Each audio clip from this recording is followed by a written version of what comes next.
Welcome, ladies and gentlemen, to Skyrim. My name is Camel, but more importantly, welcome back to the Curating Curious Curiosities series for a long-awaited new episode. In this video today, I will be curating to you the curious curiosities that can be found within the hold of Falkreath. Before we get cracking, timestamps for each of the curiosities in this video can be found down in the description and in the comments, and down there you can also find links to my other Curating Curious Curiosities videos and my social media links. Be sure to check all of that out after this video. So, Falkreath, also known as Falkreath Hold, New Falkreath and New Creath. It is the second southernmost hold of Skyrim, after the Rift. Its banner bears the sigil of a stag, accurately representing the plentiful wildlife and game that call the region home. To the north, it borders the hold of Whiterun. It even spills over the Ilinaltian mountains, claiming the southern fringes of the iconic tundra. To the east, it borders the foreboding hold of the Reach, from which ancient mists and shadows stir. To the south, it borders Cyrodiil, the homeland of the Imperials, separated by the Gerald Mountains. And to the east, it borders the vibrant hold of the Rift, claiming the land all the way to its autonomous forest floors, past the throat of the world. Falkreath is where we take our first steps into the game of the Elder Scrolls V Skyrim, as we escape Alduin's attack on Helgen and stumble out of the cave to find ourselves in a stunning Nordic fantasy setting, although we are swiftly scurried off to Whiterun to fulfill prophecies, rendering Falkreath one of the most unexplored and unfamiliar areas in the game. And although it may feel familiar, as it did to me, after making this video, I can assure you the hold of Falkreath is a true wilderness with plentiful plots and strange surprises. Visually, the hold has been kissed by the breath of Cairn, flourishing more so than any other region of Skyrim. The hold's ultra-rich forests are heavily comprised of varieties of pine trees, accompanied by moderate to small shrubs and bushes, carpeted down by diverse grasses and benign flowers. But there is also a large array of alchemically valuable and viable plants along with fungi that grow here, such as lavender, nightshade, nernroot, snowberries, thistle, hanging moss, dragon's tongue, tundra cotton, and all variations of the mountain flower, red, blue, purple, and the much rarer yellow.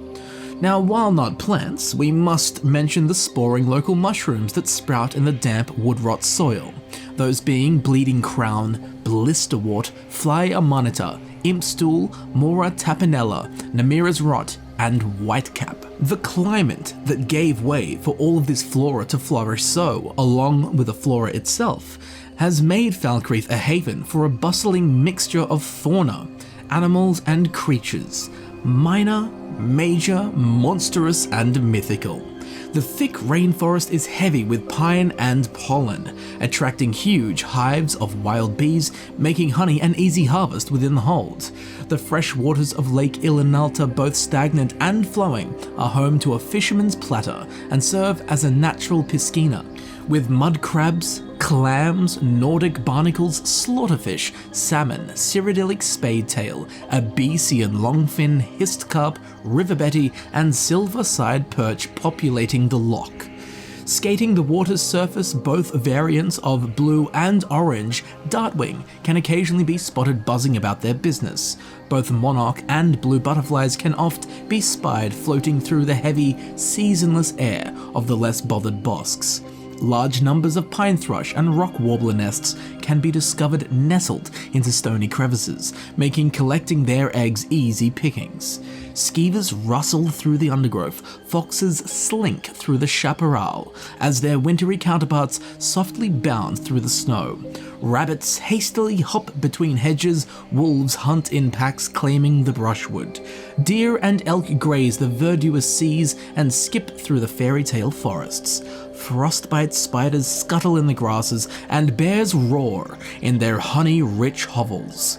Balancing the charm of the everyday fauna, we also have the more dangerous wildlife of Falkreath, as trolls patrol the mountain passes. Wisp mothers and their baubled gossamer haunt lost roads and ruins. Hag ravens nest in dead and forgotten crags, congregating covens in shadowed corners, stirring cauldrons.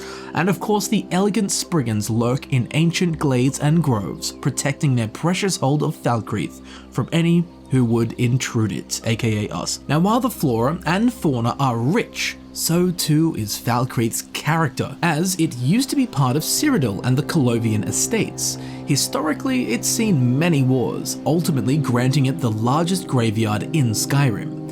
Now, Falkreath is primarily forgotten by the massfolk, and thus has been a hub of unusual occurrences.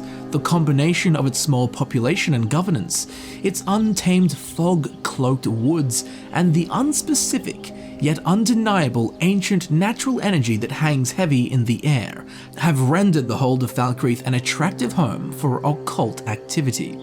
It's been known to house Daedric cults of old, cursed shrines buried deep into the earthbone, witch covens coming from High Rock through the Reach in the west, whispers of werewolves lurking in thickets on moonlit nights, ephemeral figures flickering between blurred branches, with travelers and explorers vanishing into the Pine Sea, just to utter a few of the local folk fables. All of these mentions make Falkreath unmistakable in its character, naturally stunning and familiar, while also hazy and unfamiliar, both literally and metaphorically.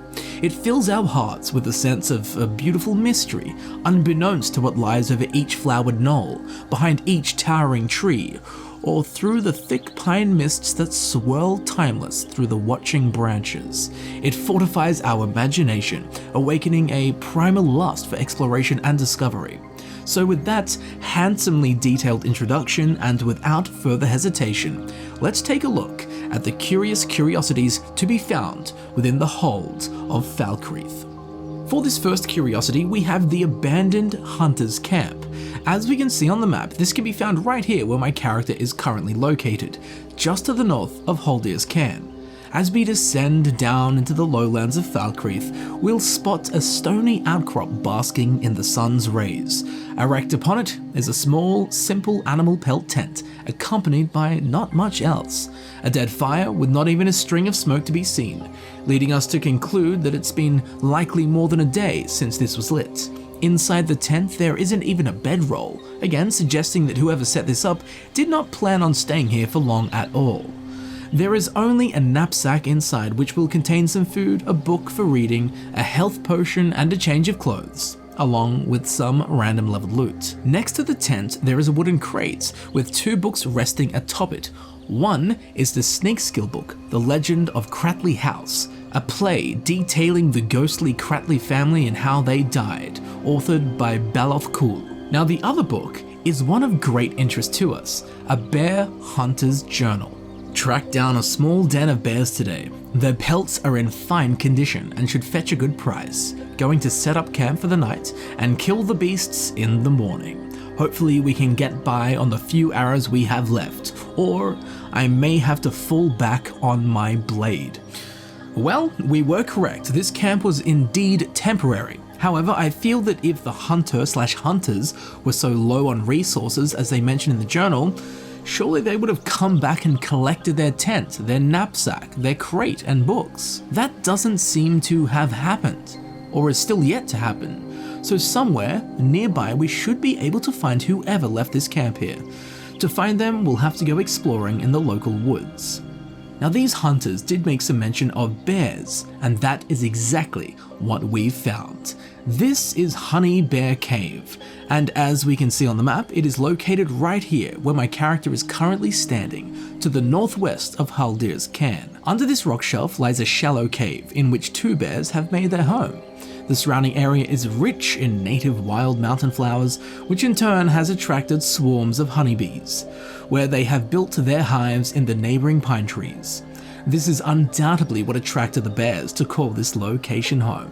Honey and bees aside, there is something else that stings, and that would be the discovery of our recently curious bear hunters dead inside the cave floor. As mentioned in the journal, it would seem their limited supplies of arrows were unable to compete with the job at hand. And they did in fact have to fall back on their swords, as we can find those very blades next to the torn corpses.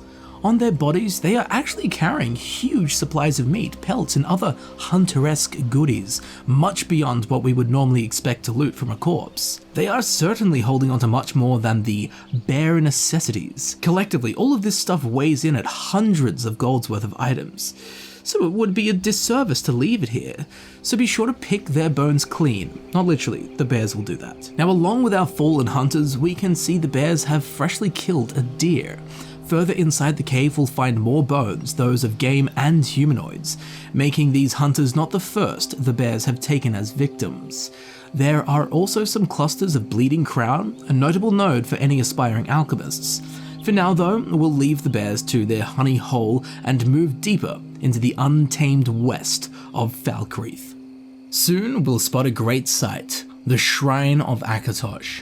On the map we can see that it is found just here where my character is currently standing, located to the northeast of the Twilight Sepulchre, nestled into the wild woods of western Falkreath, clinging onto a rough stony bluff. An ancient Nordic pillar has been constructed. At the top there is also a pathway that leads into the Twilight Grove. We'll be heading there very soon.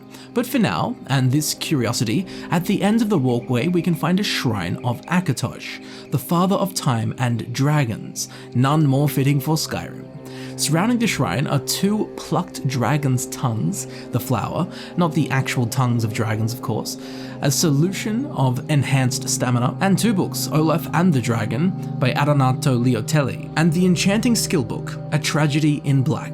It's a folk tale from the time of the Oblivion Crisis with an unknown author. A rather seemingly random collection of items, but that's very common at such a shrine. Now, who exactly is worshipping at this shrine is something that I would like to know, as there aren't really any civilian settlements remotely close to this. The location is clearly ancient, but we have modern books and freshly picked flowers as offerings, so someone has been here quite recently. But who? Well, that will have to be left to the wandering imagination. So now, as mentioned, we will head into the Twilight Grove, an isolated bosque where the mists hang too long and the birds do not sing. On the map we can see this is found just here where my character is currently standing, located to the north of the Twilight Sepulchre. As we venture in towards the heart of the Twilight Grove, we'll spot a collection of white contrasting with the greenery. This is the Death Circle of Twilight Grove. A strange ring of white-cap mushroom clusters have formed, which is something that actually occurs in real life. They are called fairy rings, amongst other things that I'll get onto later. But as magical as this is, I'm sure it's not enough to have your attention, as there is something at the center of the circle.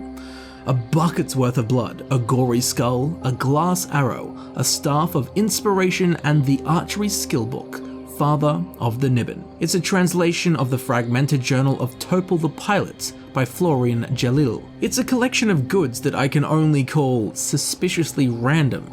Now there is something else that is strange with these whitecaps that I sadly cannot show you due to the unofficial patch changing it, but I want to mention it anyway. Normally when harvesting an alchemical ingredient it will just say click to harvest, but in the case of these whitecaps, in an unpatched version of the game, it says click to activate. Sadly, doing so will simply harvest them. But for whatever reason, a developer specifically made these whitecaps say activate instead of harvest when toggled. And as far as my experimentation went and the combined knowledge of the internet, there does not seem to be a secret or correct way to activate these whitecaps. But it is undoubtable that this circle of mushrooms was meant for something much more than a potion. And that doesn't even begin to explain the strange offerings at the center of the fairy ring. And who was this person? Maybe they discovered how to activate the fungi, and this is the result. It's a dark mystery to remain lying at the heart of the Twilight Grove, for time to eat and for another to discover.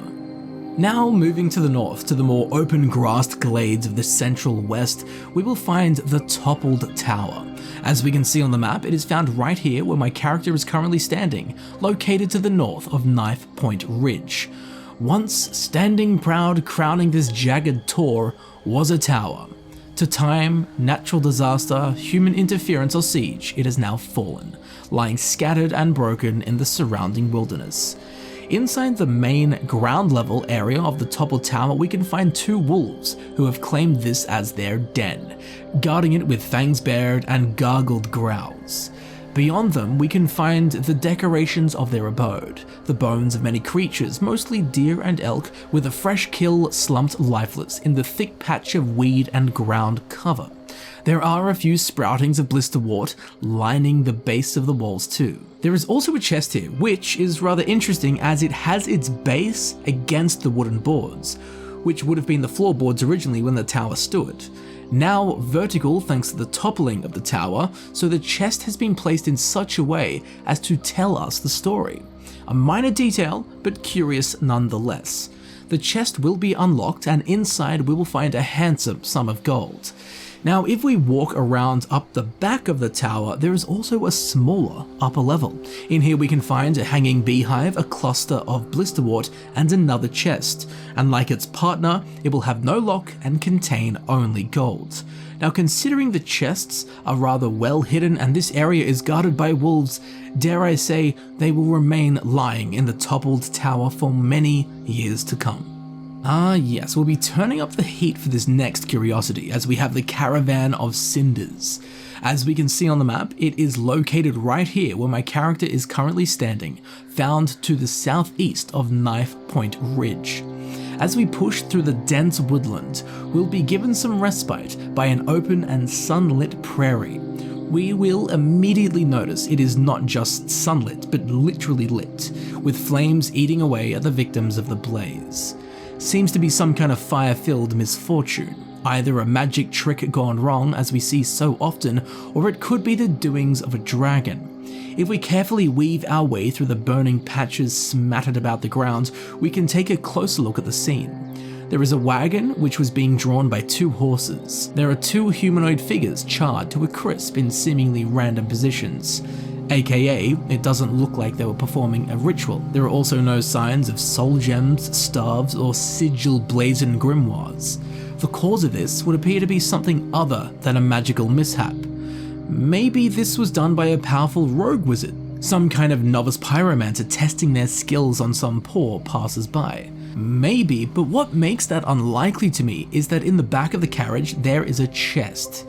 It is not locked and it can be opened by any. Inside we'll find random level loot, which is predictable, but it also means that the chest has not been previously looted, which would imply that whoever or whatever did this did not do it for any kind of monetary or materialistic gain.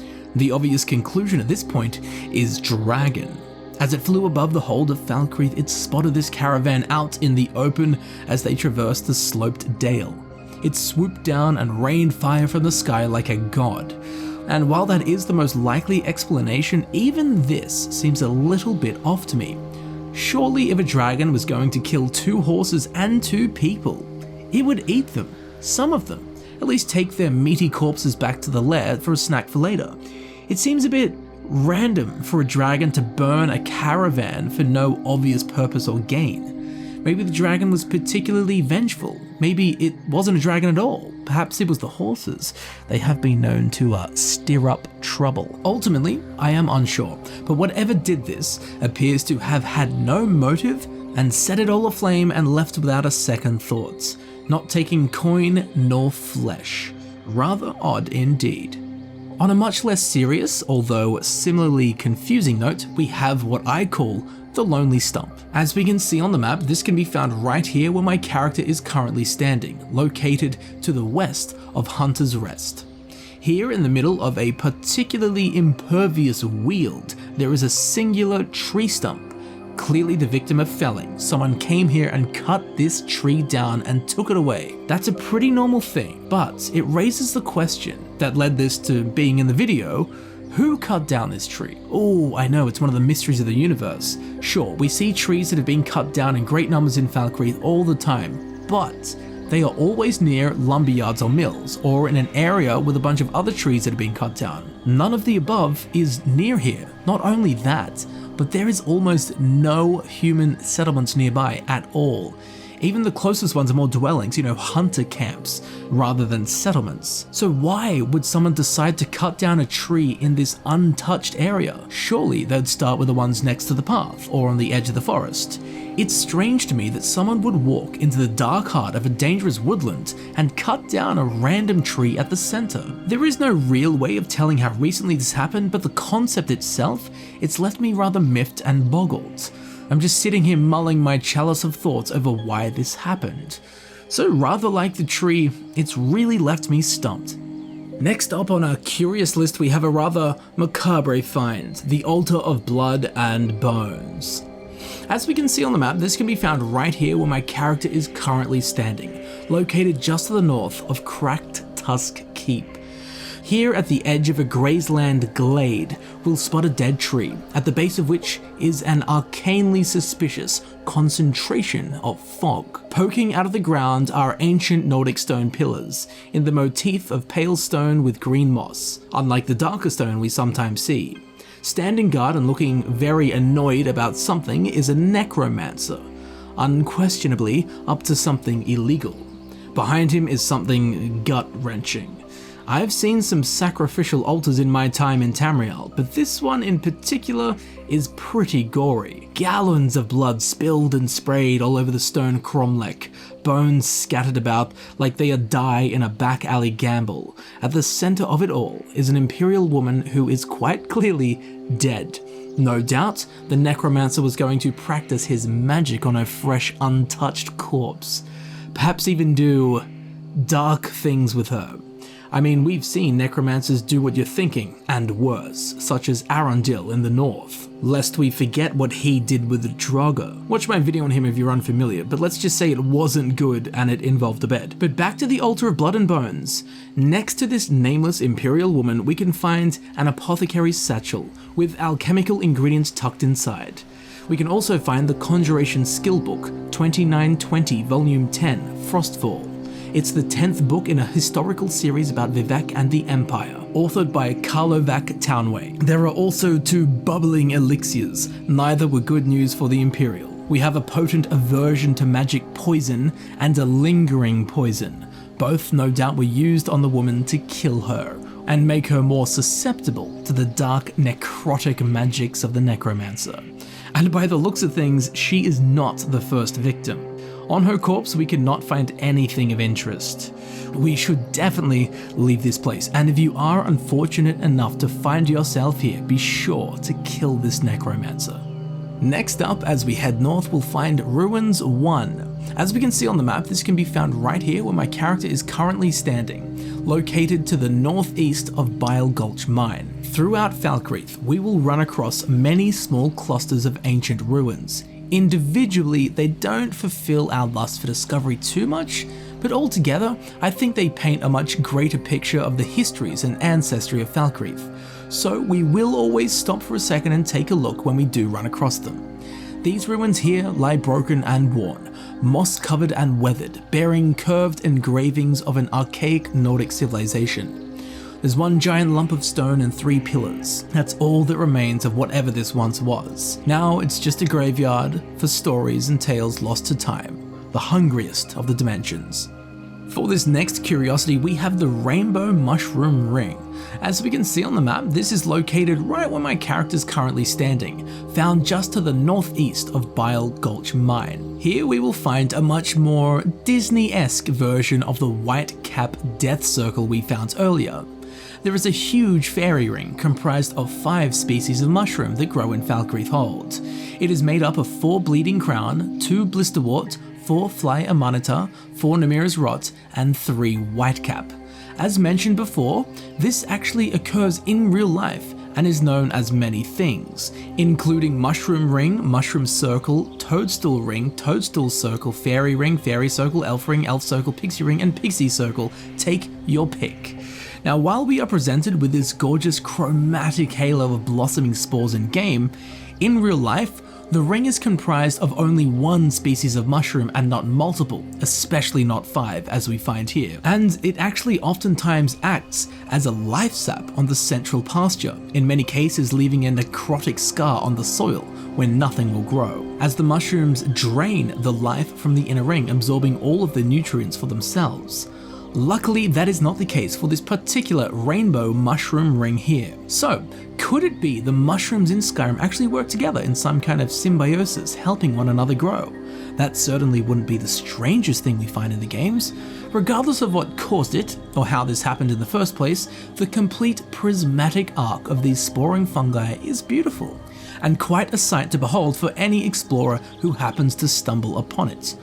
Although they may curse it as a sigil of nearby witchcraft and a bad omen. And they wouldn't be wrong, as these less walked hills and steeps of the western Falkreath reaches have witch covens looming in the darkness. Although some may love to find such a thing. An alchemist, for example, would have a field day. After they harvested them all, there wouldn't be mushroom left in their bag. Which actually makes no sense at all, because after picking them all, there would be nothing but mushroom in their bag. Anyway, for now, we'll leave these mysterious yet charmingly quaint little ring of fungi to rest in the deep western forest of Falkreath, to bless or curse the day of any who happen to find it. Now, I do hope that you're not thirsty, because for this next curiosity, we have the Droughted Ditch. As we can see on the map, this can be found right here where my character is currently located, just to the southwest of Sunderstone Gorge, while the surrounding coppice would suggest that everything is all well and good in Western Falkreath. The Droughted Ditch would suggest otherwise. This is the watering hole for much of the local wildlife, but it seems to have not received any rain recently, which is hard to believe as Falkreath is the wettest hold in Skyrim. And as we can see, the surrounding forest is not struggling at all. Sadly, placed at the center of the dry pond, there are the bones of a deer. No doubt it died of thirst. I mean, not even a mud crab can be found here, which means there is no mud, which means this is dry as a bone. Literally. Now, is this a natural occurrence, or is this some kind of scorched earth curse performed by one of those local witch covens? Where they tread leaves dead scars and strange occurrences, so is this their doing? I'm starting to sound like the old folk stories themselves, blaming the witches and shadows that move at night for everything. Nonetheless, it's strange to find a dry pond in the luscious and thriving forest of Falkreath. Now, just next door we have the Lone Hunter's Camp. As we can see on the map, it can be found right here where my character is currently located, just to the west of Sunderstone Gorge.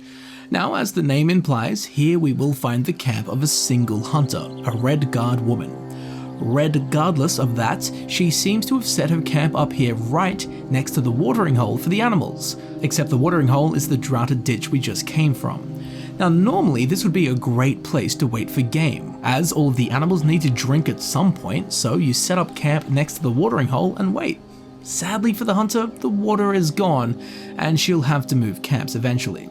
Although she does appear to have caught a deer from somewhere.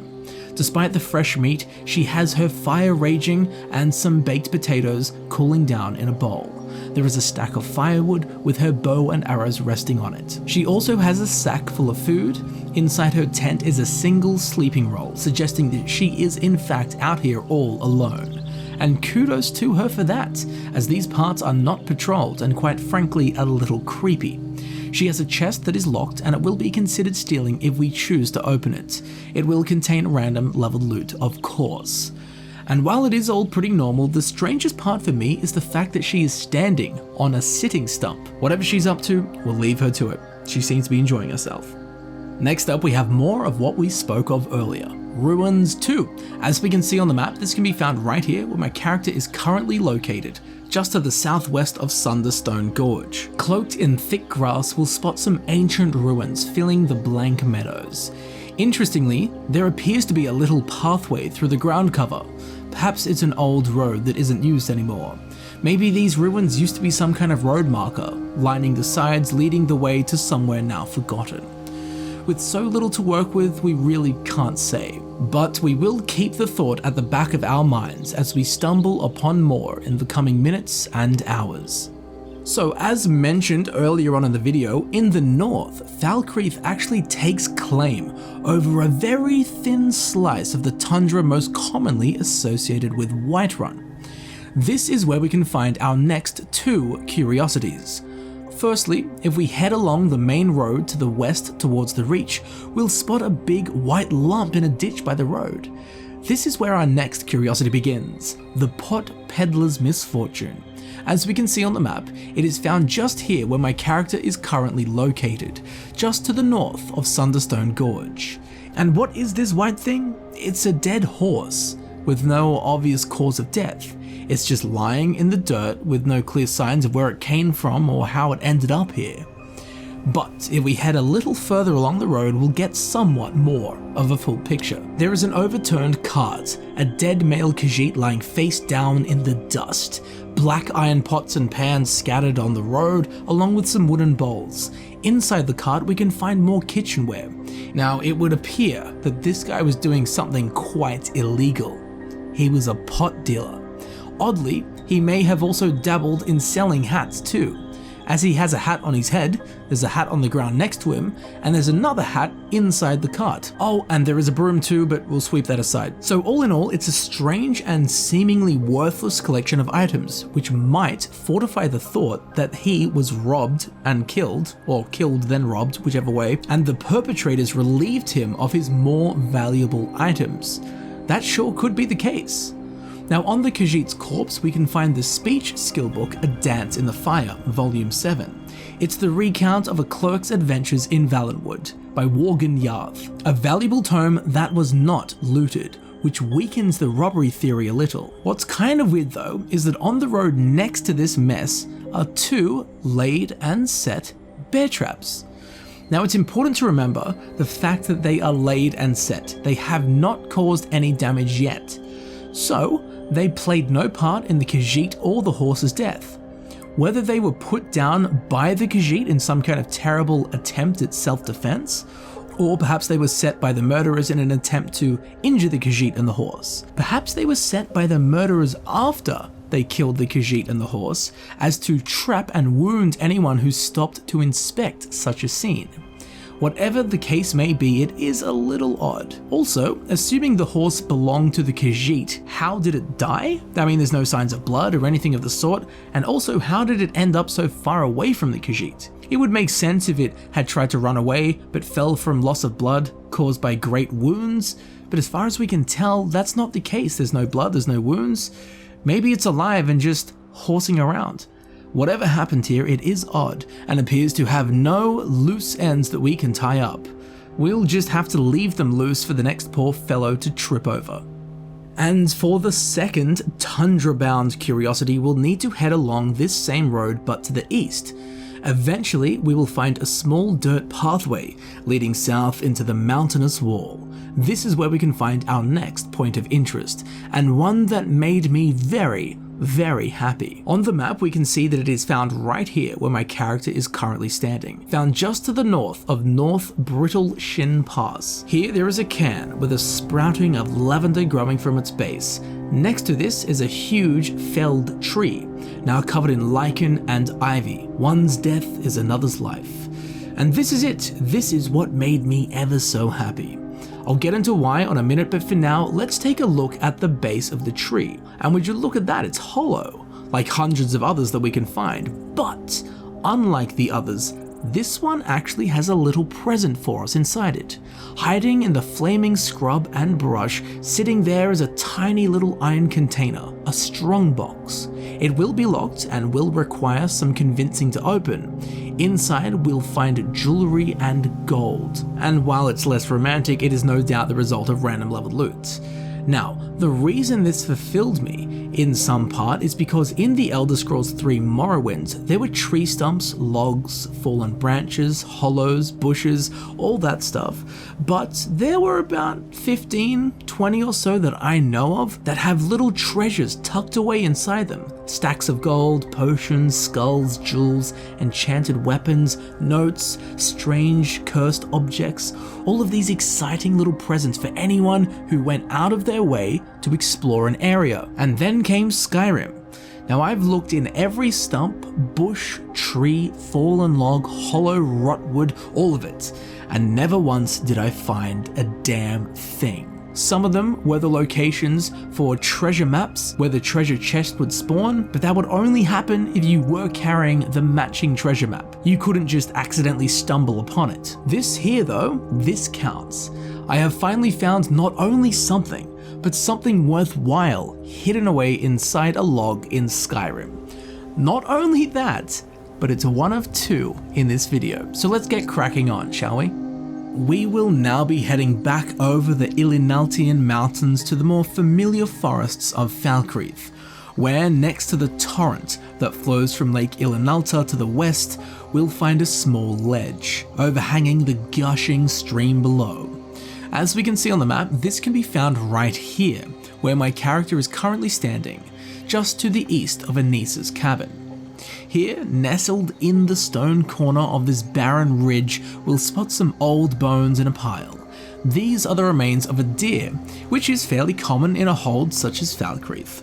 What is not common, but curious, is the flawless emerald that lies at the center, roughly in the stomach region of the now deceased beast, signifying that this deer ate the emerald and presumably died from it. Which is a strange thought, that being why would an animal eat a gemstone? I did look into this, and in Skyrim, deer and elk actually have a very low chance of having gemstones on them when you kill them and loot them. So it would seem that this does actually happen within the Elder Scrolls universe, although rare, rather like the flawless emeralds. But why exactly wildlife is eating delicious absinthe-hued cyclosilicates, I really don't know. What I do know is that this deer's diet consisted of one too many kilojoules. A little further to the west, in the foothills that lead up to the Bleak Falls, we find our next stop, Ruins 3. As we can see on the map, this can be found right here where my character is currently located, just to the north of Anissa's cabin. What's interesting about these ruins is they are made up of two different types of stone, suggesting they were actually from different civilizations and different eras. We have the presumably more ancient paler stone with the green moss and the wave-like tribal engravings, and then we have the more modern, dark bricked stone. Who either of these ancient ruins belong to is anyone's guess, but it is curious how they don't match. For whatever reason, two societies decided to build something here. It's strange, but we have stranger things to concern ourselves with, so we'll move on. Now if we take a quick dip in the eastern waters of Lake Ilinalta, as we paddle around, being wary of slaughterfish of course, we'll spot some rounded stones peeking above the water's surface. If we dive down to survey the water's sandy bottom, we'll learn that there is actually a completely submerged structure. This is the drowned Nordic Barrow. As we can see on the map, this is located right here where my character is currently standing, to the west of the Guardian Stones. As we swim closer and float over the edge, a whole circular playground awaits us. Although we must be cautious as it is guarded by two slaughterfish, and they didn't get that name from nowhere. Less alarmingly, some Nordic barnacles and clams have made this their home too. Although be wary searching for pearls, as you might just catch chlamydia. Down we swim into the sunken ruin that once served a greater purpose than a diving pool for slaughterfish. We can find a half-buried and shattered stone throne, the like we see in tombs, usually with a drug or deathlord atop it. There is a bench on one side that is home to some embalming tools and a random level-relevant weapon. A large ground-dwelling bowl sits at the base of the stairs, housing two soul gems, likely offerings to the dead, which I'm assuming was this location's purpose, as these barrows so often are. They were so excited to see me that they even started jumping. The souls are still alive and kicking. Hidden in the mud-caked walls, there is actually a burial urn, almost impossible to spot. It will contain a small amount of gold. Under the spiral stairs sits an ancient Nordic chest. This will be unlocked and contain random leveled loot. That's if you're able to fight the current and open it. And while the purpose of this barrow isn't too pressing, what does concern me, or at least raise an eyebrow, is how it ended up underwater like this. Did it simply sink into the lake from sitting there for thousands of years? Was it built on some kind of soft soil and just slid into the water? Was there some kind of extreme seismic event that took place in Falkreath thousands of years ago, sending this barrow to a watery tomb along with the rest of the ruins we find throughout the hold? Perhaps like Woodcutter, the continent of the left-handed elves, this barrow was sunk using powerful magic. Perhaps it houses a dark lord that was better off being buried at the bottom of a lake, never to be disturbed or awakened again. However this ended up here, it's actually a really cool find, as you swim around expecting to pick up a clam and instead find a piece of Skyrim's culture and history. This next curiosity is one that has confused me ever since the first day I played Skyrim. But after inspecting it more closely for this video, I think I might have figured it out. This is Bleak Falls Boneyard. On the map we can see that it can be found right here where my character is currently standing, just to the east of South Brittleshin Pass. Now here we have exactly what the name suggests, a boneyard, and it is located nowhere else other than at the exiting point of Bleak Falls Barrow. Now this spot has always confused me, as there is no sign of any creature that could kill anything, let alone a mammoth, yet there is blood and bones from humans and the corpses of mammoths all over the place. Why? My first thought was dragons.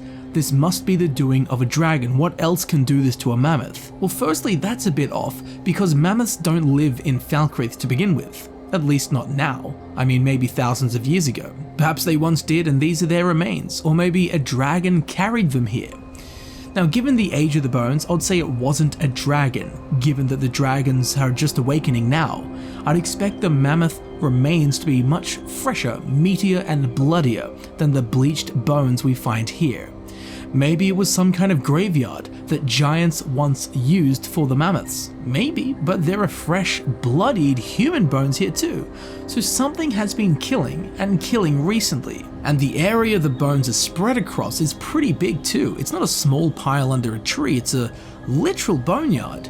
And this brings us to the one and only residential culprit, the rabbit. There is a rabbit that has a script to run back and forth across the Bleak Falls Boneyard.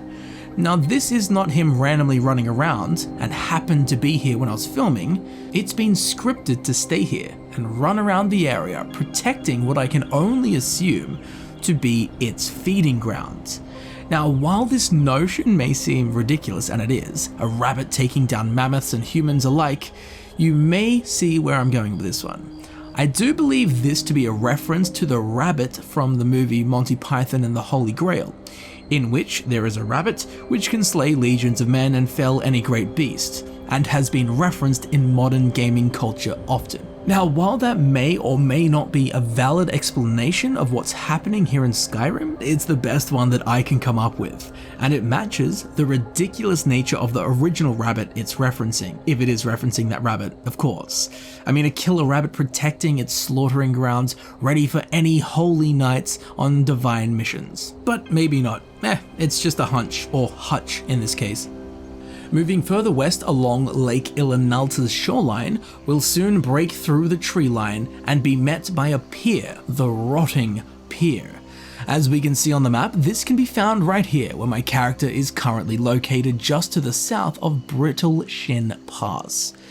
In fact, the road that leads to this very spot has the cave entrance to Brittleshin Pass at the other end of it. Maybe that was once used as a common shortcut from the hold of Whiterun into the hold of Falkreath, where they could come straight here, jump in a boat, and sail to the other side of the lake. Once upon a time, perhaps, but now the pier has gone untended. No one has maintained it. While a wooden structure like this can rot in a matter of decades, this could have been here for much longer. Sadly, there are no clues in or out of the water as to who used to use this, what happened to it, or why it stopped being used.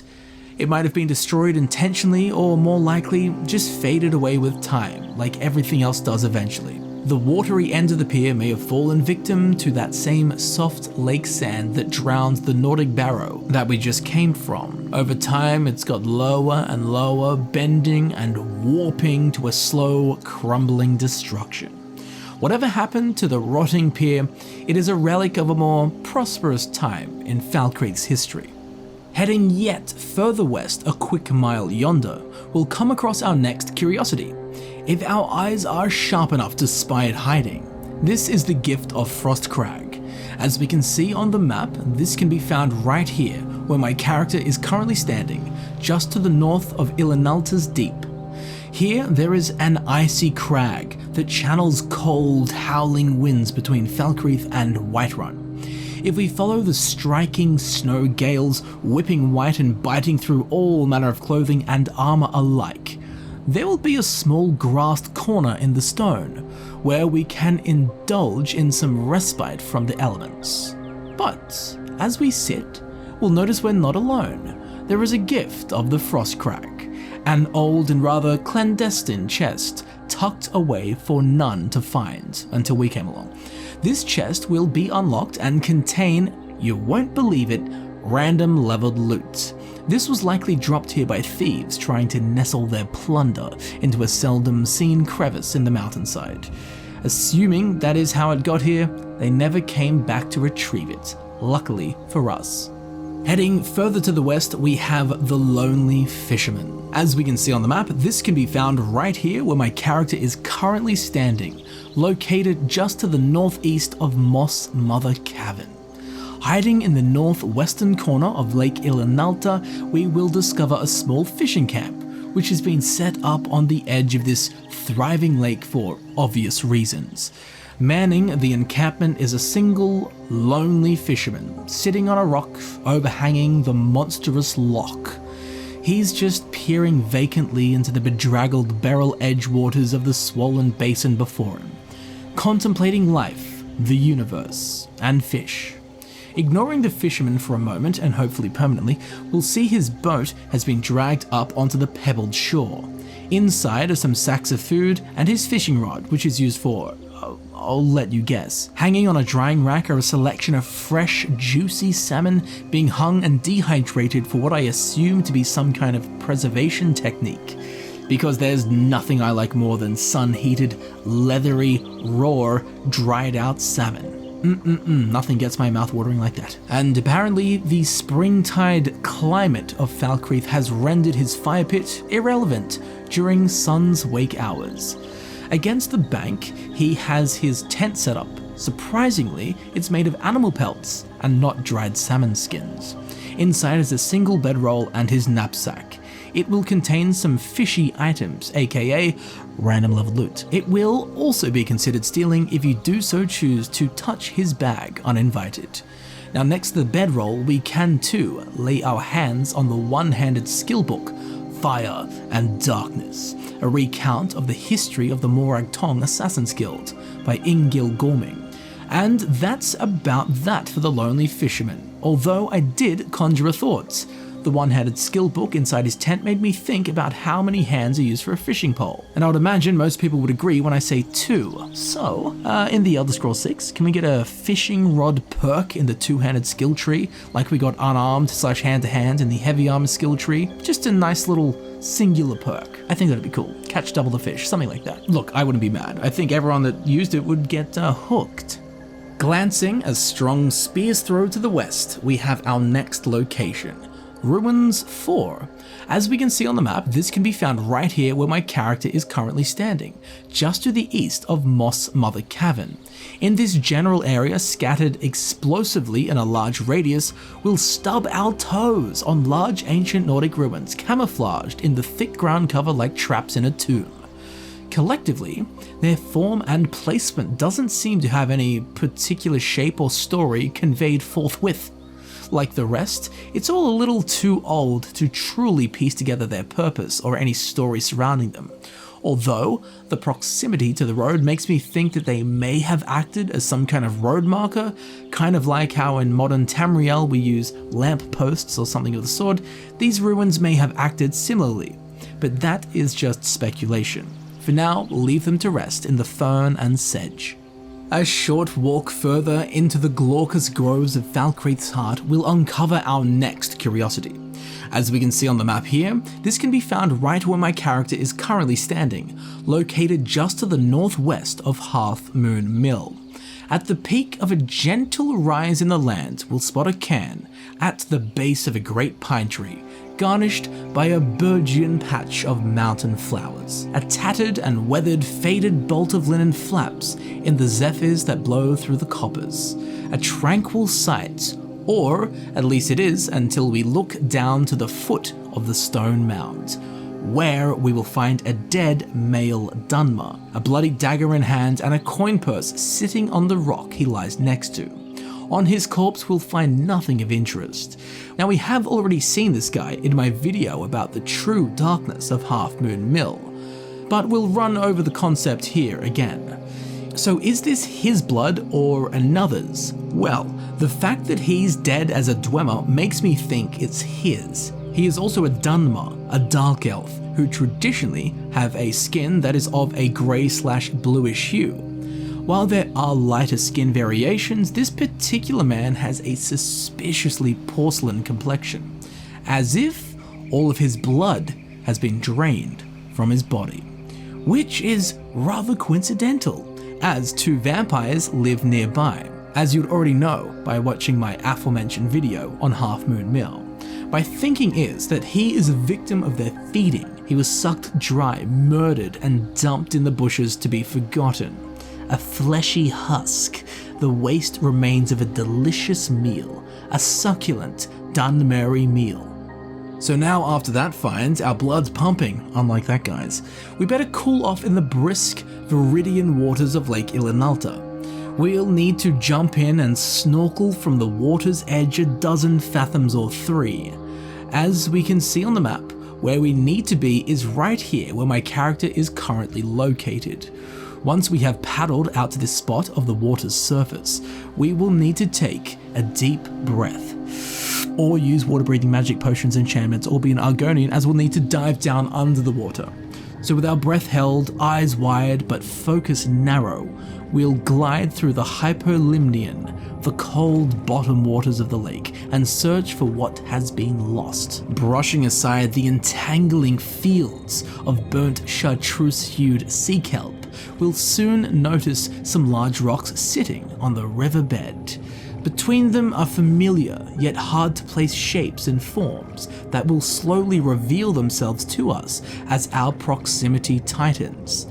It's a fishing boat, cracked straight through the hull, split like a nut to a toucan's beak. At the center of this now sunken boat is a chest, but it's not just any chest. It is what is considered a boss level chest, the ilk of which we most commonly find at the end of dungeons, a reward for great effort and victory. You do a dungeon, you kill the boss, you get the boss chest. Seldom do we see them out in the open. Now it will have an adept level lock on it, and it will be hard to get to as the undercurrents drag us back and forth through the stony floor of the lake. But once we pry it open, we will find random level loot. But the upside being it's the random level loot of a boss level chest, so it's going to be pretty mint. Now this chest seems to have been sitting here for quite some time, as the sickly green sediment has half buried it, along with the boat that was carrying it. I'm not too sure how this ended up here. Obviously it was inside the boat when it sunk, but who owned that boat? Where were they going? Where did they end up, and where did they get the chest from, and how did the boat sink? Well, the water levels of Lake Ilinalta would rise and fall depending on the season, the rain, the snowfall, the snow runoff, so potentially, I guess, if the water levels were low enough and the rocks surrounding this found themselves hiding just beneath the water's surface, the boat could have hit them and had its body fractured and sunk. It could have been intentionally done to hide the chest. Perhaps a sea battle took place. There are so many possibilities. The chest was likely stolen from a nearby Nordic ruin. Although it's truly impossible to say exactly what happened here, all I know is we should save the items within it and let this mystery lie in the deeps to rest as it has for many years before us. We'll move on to our next curiosity, because it's a treasure within itself. Draining out of Lake Ilinalta in the south, there is a gorgeous stream that trickles down into the lower mid-basin of Falkreath. Plants push their roots deep to drink from it. Animals frequent the sandy banks to lap from the life flow. Mud crabs burrow and scoot merrily through the mucky embankment. And Nirnroot thrives in the sun as it sucks the cool waters from the babbling brook at its side. Now if we follow the creek further down, it will soon fall off a small ledge, spewing softly into a shallow pool below. The plashing pond is quite a welcoming sight in itself, but there is a little more to this location than we may first realize. Over on the western edge of the pond, there are 3 Nirnroots all growing in a row, a sight we don't really see. Nirnroots are rare enough, but 3 in one place, that is very uncommon, if not entirely undocumented. It would seem something in these woods is bolstering the surrounding flora, augmenting the natural growth to a state of burgeon, and it would seem someone else noticed this phenomenon, as a small camp has been set up right in the midst of the mystery. As we can see on the map, this camp can be found right here, where my character is currently located, just to the north of Evergreen Grove, which we'll be led to shortly. But back to this camp for now. There is an animal pelt tent with a bedroll in it. An extinguished fire pit lies by the water, suggesting that whoever owns this camp has not been here for a day or 2 at the very least.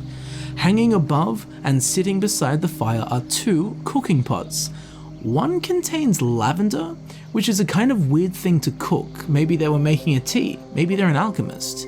And the other contains tundra cotton, which again, not a common plant to cook, so I'll assume it was for academic purposes, and not those of the palate, but rather the herbalistic arts. By the fire, there is a small stump or log presumably used as a seat. Atop it, rather than a buttock, we can find the alchemy skill book, De Rerum Direnis, the published tales about a creator of alchemy science, by Vorian Direni.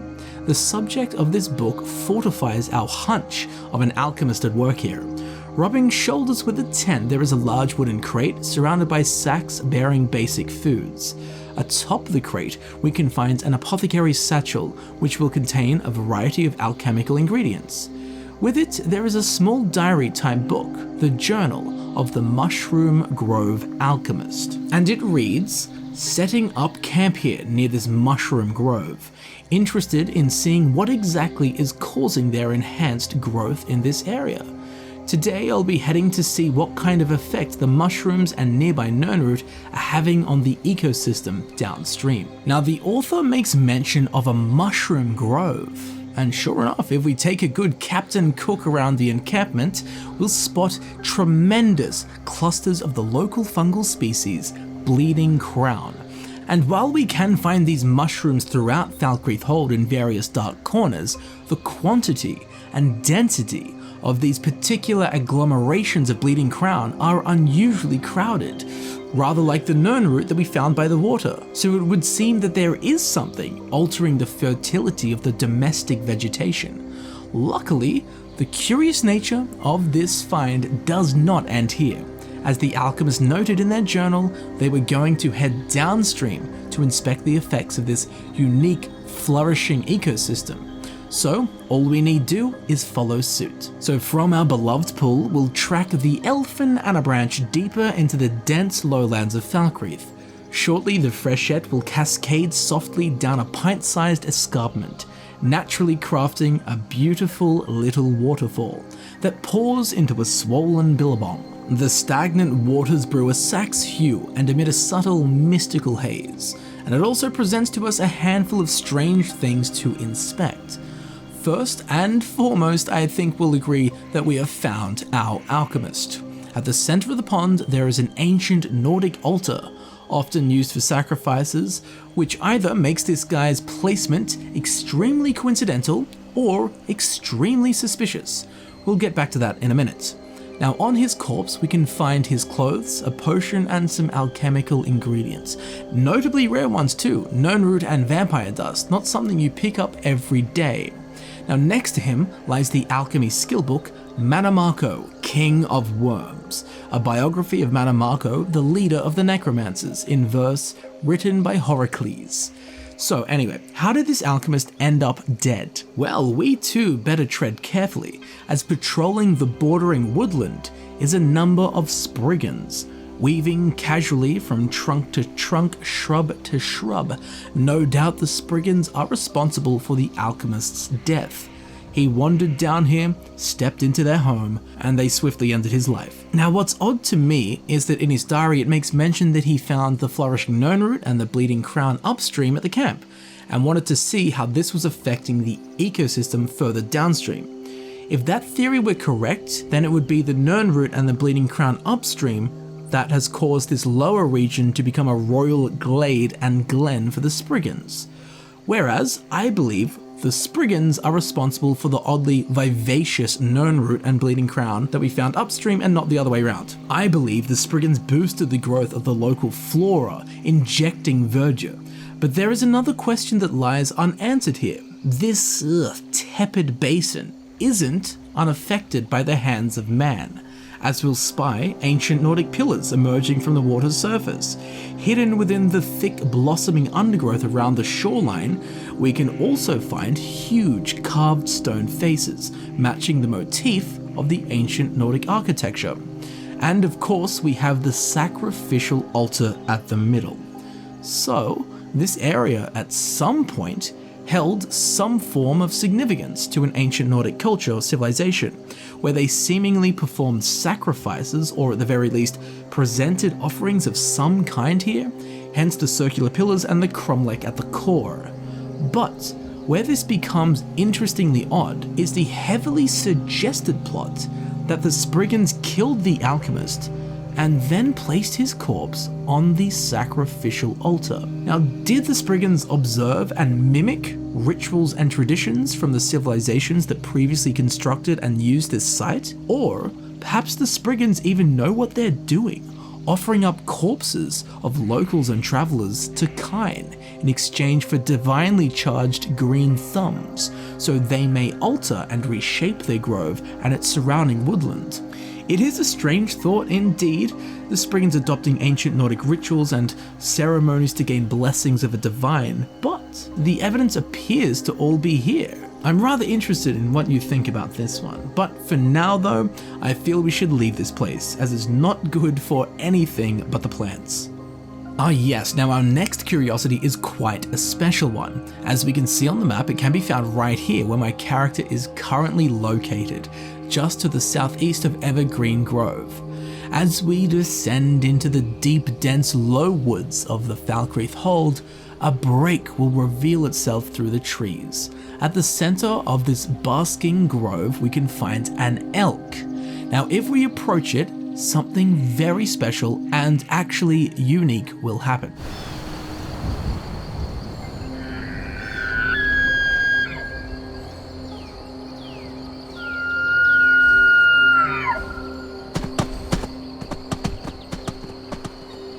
It will bugle for us, just before dashing, startled, vanishing into the evergreen expanse. Now this encounter, animation, experience, whatever you wish to call it, is unique. It does not occur anywhere else in the game. Now, while you may hear the sound of a bugling elk elsewhere in the game, you'll never have this happen anywhere else. You'll never see an elk bugling. Only here, in the aptly named Bugling Elk Grove. But something else interesting about this bugling elk is that it can actually be seen in the Elder Scrolls V Skyrim trailer. When you get some spare time, have a watch and see if you can spot it. But apparently it's so special that it's worth being shown to the world via an official trailer. And you know what? I agree. Quite simply, it's an awesome little detail for so few to find, and even those who do will undoubtedly be oblivious to its exclusive, yet entirely ephemeral display. So be sure to keep an eye out for it when exploring Falkreath. And while we are here, you may have noticed that there are also some ruins sunken deep into the rich, damp soil of this sun-kissed glade. The facial motif matches that of the Nordic ruins we saw just earlier at Evergreen Grove, and those that we have found scattered about the northern regions of the Hold. The specific purpose of these ruins is up for debate, or perhaps even just random guessing at this point, as they have long since been claimed and torn down by time and nature. But just over the ledge that lays behind this grove, we can find some more pillars, likely belonging to the same structure as the stones above. Not exactly comforting to know that civilization that once lived here has now expired, and that would be for a reason.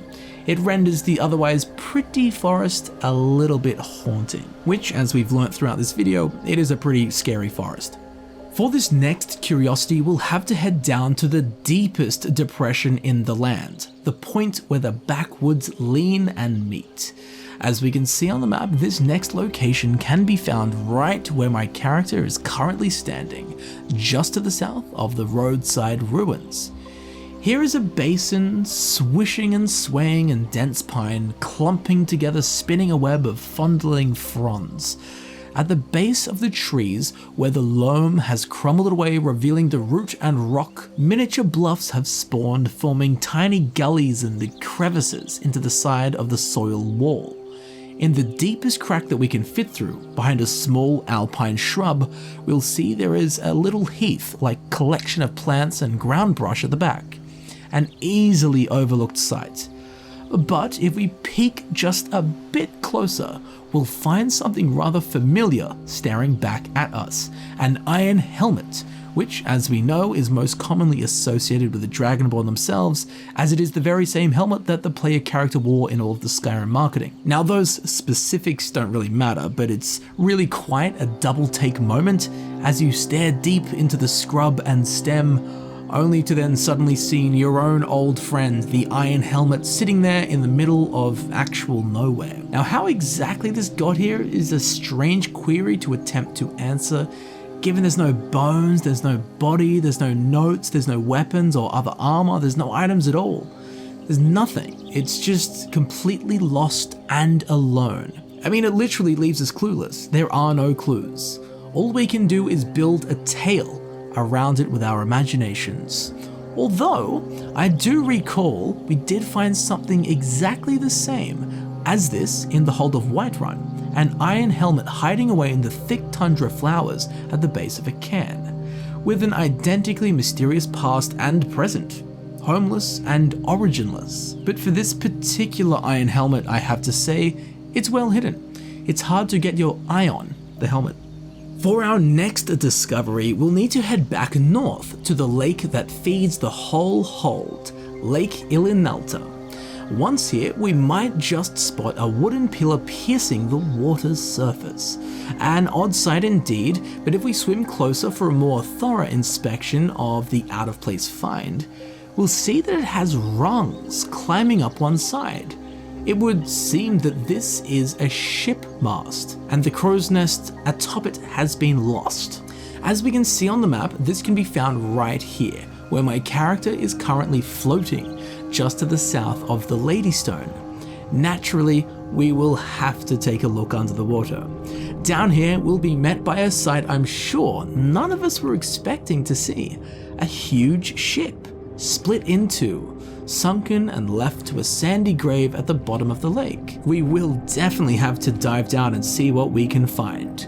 On the deck, Nordic barnacles have formed in clusters, making the rotten wood their new home. The stern of the ship is tilted, thrown off angle in all axes as it flooded and was dragged to the lake bed. It's not worth diving in this section of the ship as it contains nothing of interest.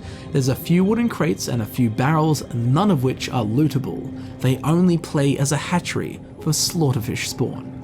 Now the bow, on the other hand, presents much more intrigue and plot. Up on the deck, inside the captain's cabin, we'll find more of our Nordic shellfish friends. But a much more salient figure lurks in the dark waters, a skeleton. It lies face down on the floor, its arm outstretched with a battle axe at hand. This is really interesting because it suggests that whatever happened in this person's last moments, they thought at least required a weapon. Why would you need a weapon while underwater? well, I mean, you need a weapon for protection. This indicates that whatever transpired here, resulting in the Silvermoon sinking and its crew perishing, was likely a battle of some sort. Pirates raiding the ship, or maybe this ship was run by pirates and they got raided by naval forces. There are other options, of course, but there are some examples. Below the deck, we can find scatterings of loose barrels and crates blanketed in a thick silt. Over against the wall, there is a skeleton on its back, half buried in muck. No weapon to be seen though. Perhaps a crew member who was killed unaware, or maybe they drowned before they got the chance to draw their weapon. Beside it is a chest. This will be unlocked and will contain a small sum of gold. The fact that the chest remains unlooted suggests that if the ship was raided and sunken by pirates, looters, bandits, marauders, or anything else of the like, they didn't get the chance to claim the booty. Or it suggests that it wasn't pirates at all. Now, the strangest thing about this ship is its size when compared to the size of the lake. The Silvermoon seems far too large to fit within this body of water or function properly at all. The amount of sediment that has settled and buried the ship, to me at least, means that it's been sitting down here for centuries, if not millennia. I mean, if we look at the front of the ship, we can see the bowsprit poking its head from the mud dunes. For something like a lake with not too much water flow, this kind of mass burial doesn't occur overnight. So I think that maybe Lake Ilinalta was once much bigger, or considerably deeper at some point at least, for it to realistically accommodate a ship of this magnitude. But those times have long since sailed. Now, how exactly this ship was entirely split in two is a mystery to me. It could have been anything from hitting a rock, to breaking down over time, to being rammed by another vessel, magic even. I mean, we are in Tamriel after all. It's really impossible to say, but there are some other interesting things about this ship. Its name, the Silvermoon, is actually not found referenced anywhere within the game itself, and only comes from the official guidebook for Skyrim. The ship can also be seen on the map. If zoomed in all the way, a dark shape can be seen between the lapping lake surface. But with the limited evidence that we can find, rather like the Silvermoon, we can't keep any theory afloat. Now, making our way back to the cobbled shores of the lake, we have our next find, Ruins 6. As we can see here on the map, this can be found right where my character is currently standing, located on the shore just to the south of the Ladystone. Here we can find more of these pale, moss-carpeted ancient Nordic ruins, which we usually find near roads or some kind of point of interest. These, however, don't appear to be anywhere particularly interesting.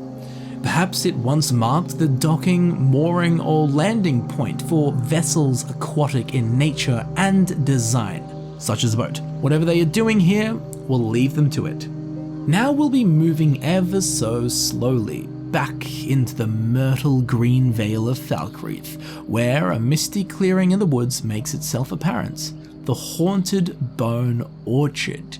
As we can see on the map, this is found right here where my character is currently standing, just to the northeast of Falkreath Watchtower.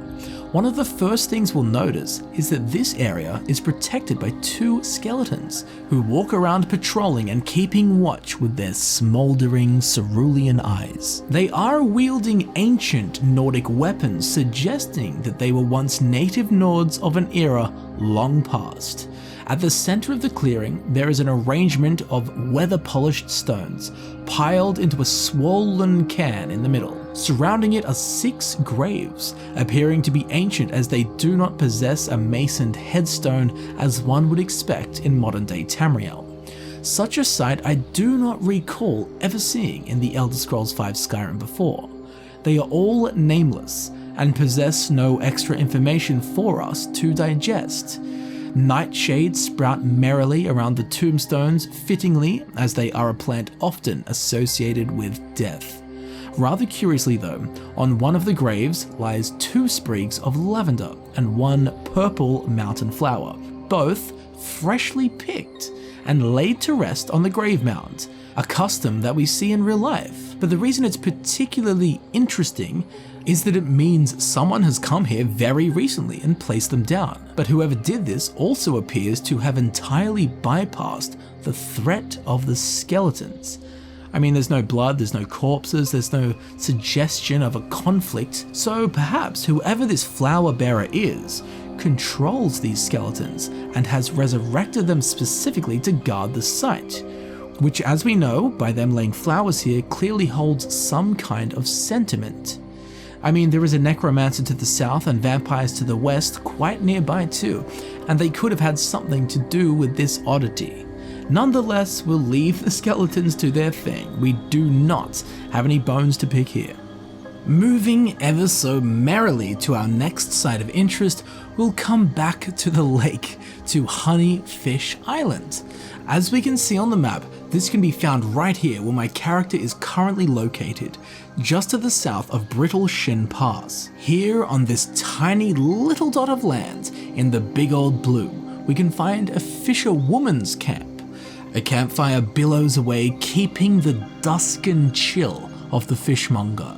Her boat is tied to a post, well, I think it's meant to be, but there's actually no rope, but whatever, and pulled lazily ashore as not to drift off. Inside the boat we can find 2 fishing poles, perhaps she dual wields them. Hanging downwind of the smoke are the day's freshly caught salmon, drying out, ready for market. Inside her tent we can find an extinguished lantern, a bedroll, and a knapsack. Inside we can find a wide variety of the best kind of items, random level loot.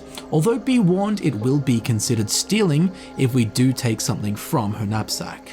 Now just behind the fisherwoman, as you may have spotted, there is a flourishing patch of local Falkreathian flowers. This has attracted the attention of a swarm of bees, suckling on the sweet nectar which they stash in their hive and turn to honey, as you would expect from a bee. But this makes this island a very dangerous place. Salmon plus honey. Surely that is going to attract bears here like moths to a flame. Oh well, it's her life on the line, fishing line, and we'll just leave her be.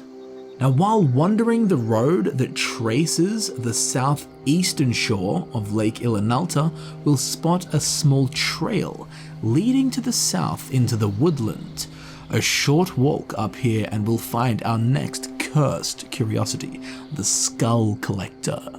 As we can see on the map, this can be found right here where my character is currently standing, located to the north of Pinewatch. Here stands a ring of ancient Nordic origin, at the center of which is an altar.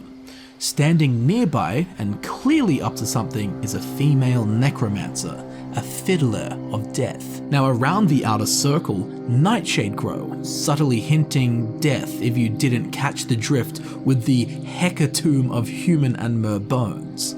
Now while we do occasionally find such dark arcane art being toyed with, this particular altar has raised my interest, as there is over a dozen skeletons gathered around the central stone table. Collectively, I counted them, there are 22 skulls. So at minimum, that's 22 dead people piled up here. That's quite a lot. Mayhaps it was a burial ground, or this necromancer exhumed a nearby site and brought them here for some grand marrow-rich ritual. At the base of the altar we can also find an ancient Nordic burial urn. Inside we can find gold and a gemstone. Now atop the altar is where the plot thickens. We can find a weapon, some ancient embalming tools, lit and extinguished candles, and the Conjuration Skill Book, 2920 Volume 9 Hearthfire, which is the 9th part of a historical series about Vivek and the Empire by Karlovac Townway. But the centerpiece of it all is the skeleton. It's still wrapped in its burial garb, the ritualistic embalming linens. Now next to the skull of this chap are 2 golden coins, likely placed over its eyes when eons ago it was buried. Now there's one of 2 things. This is either a novice necromancer having a play with some random bones they could get their hands on, or this is a necro wizard preparing to perform a mass resurrection ritual. I mean, as we saw, there's 22 skeletons worth of bones here. By Skyrim's standards, that's enough to overrun just about any town or perhaps even city. And this skeleton, this guy or woman on the granite slab, is likely the remains of someone of some magnitude, some importance. After all, they have been specifically disentombed and placed atop the altar. Perhaps royalty, maybe a villain or a hero of old, to be unwillingly brought back and bent to the will of a mort conjurer. Whatever is going on here, if you do pass this area, I would suggest adding her corpse to the pile. Moving further south into the balmy montane thickets, we'll find our next curiosity. Atop this lofty green plateau, we can clearly see it's been cleared, the trees felled, presumably harvested for lumber. And as we can see, there are processed logs in a neat pile, fortifying that theory quite quickly. Now just over the nearby ledge, we can find more of these roughly processed timber logs. Sitting on a tree stump next to them, there is a tankard that has found itself tipped over, the mead within it splashing its sweet nectar across the ringed tree stump, which has rendered it a feasting ground for the local Falkreathian ants, who are drunkenly carrying away each droplet of the Nordic good stuff. But who did this belong to? Well, just to the south of the tankard, there is a thick pine tree standing tall and unharmed by any axe. If we make our way over to it, we will see that in the soft, luscious grass and vine lies a corpse. As we can see on the map, this can be found right here where my character is currently standing, located just to the north of Pinewatch. Now this man is simply known as Woodcutter, undoubtedly the one responsible for cutting down all of the trees. On his person, we'll find nothing of particular interest, but what is of particular interest is what lies next to him, an iron battle axe. But this is not any run of the lumber mill iron battle axe, no. This is actually a unique weapon called the Woodsman's Friend, which, interestingly enough, for me at least, was actually the very first Skyrim Special Edition unique weapon guide that I ever made. Amazingly though, despite being a unique item, it's worse than its standard iron battle axe counterpart. Although it does have one extra base damage, its swing speed is slower, overall making it deliver less damage per second. Its gold value is also almost half that of the base weapon, ultimately making the Woodsman's Friend the Woodsman's Foe. It's pretty trash. Now, how exactly the Woodcutter died is unknown, although there are plenty of wolves that roam these bustling bushes and spriggans that guard the glades and groves of Falkreath. To be fair though, a soft breeze could kill this guy if he was using the Woodsman's Friend as a weapon. For now though, we will splinter off and move to the next surprise that Falkreath holds for us. Now, speaking of the wolves that stalk through these woods, we'll be visiting their den for this next one, at Howl Hollow. As we can see on the map, this can be found right here where my character is currently standing, located to the northwest of Pinewatch. Here, curtained by a thick veil of pine trees, lies a rock-form hollow, a dugout beneath the cliff's lip above. A growling grotto, which, as we can see, has been claimed by a pack of wolves as their home. Inside their den, we can find the bones of creatures and man alike, hunted down and dragged through soil and blood back to be butchered roughly by the wolven-bared fangs. Rather aesthetically, there is a human skeleton that has a cluster of white caps sprouting from between its bones. We can also find more of this mushroom popping up throughout the damp back wall of this cold stone cavity. Now, the most interesting part of this is just outside, where the wolves stand, and the cavern floor meets the green carpet of the Falkreath forest.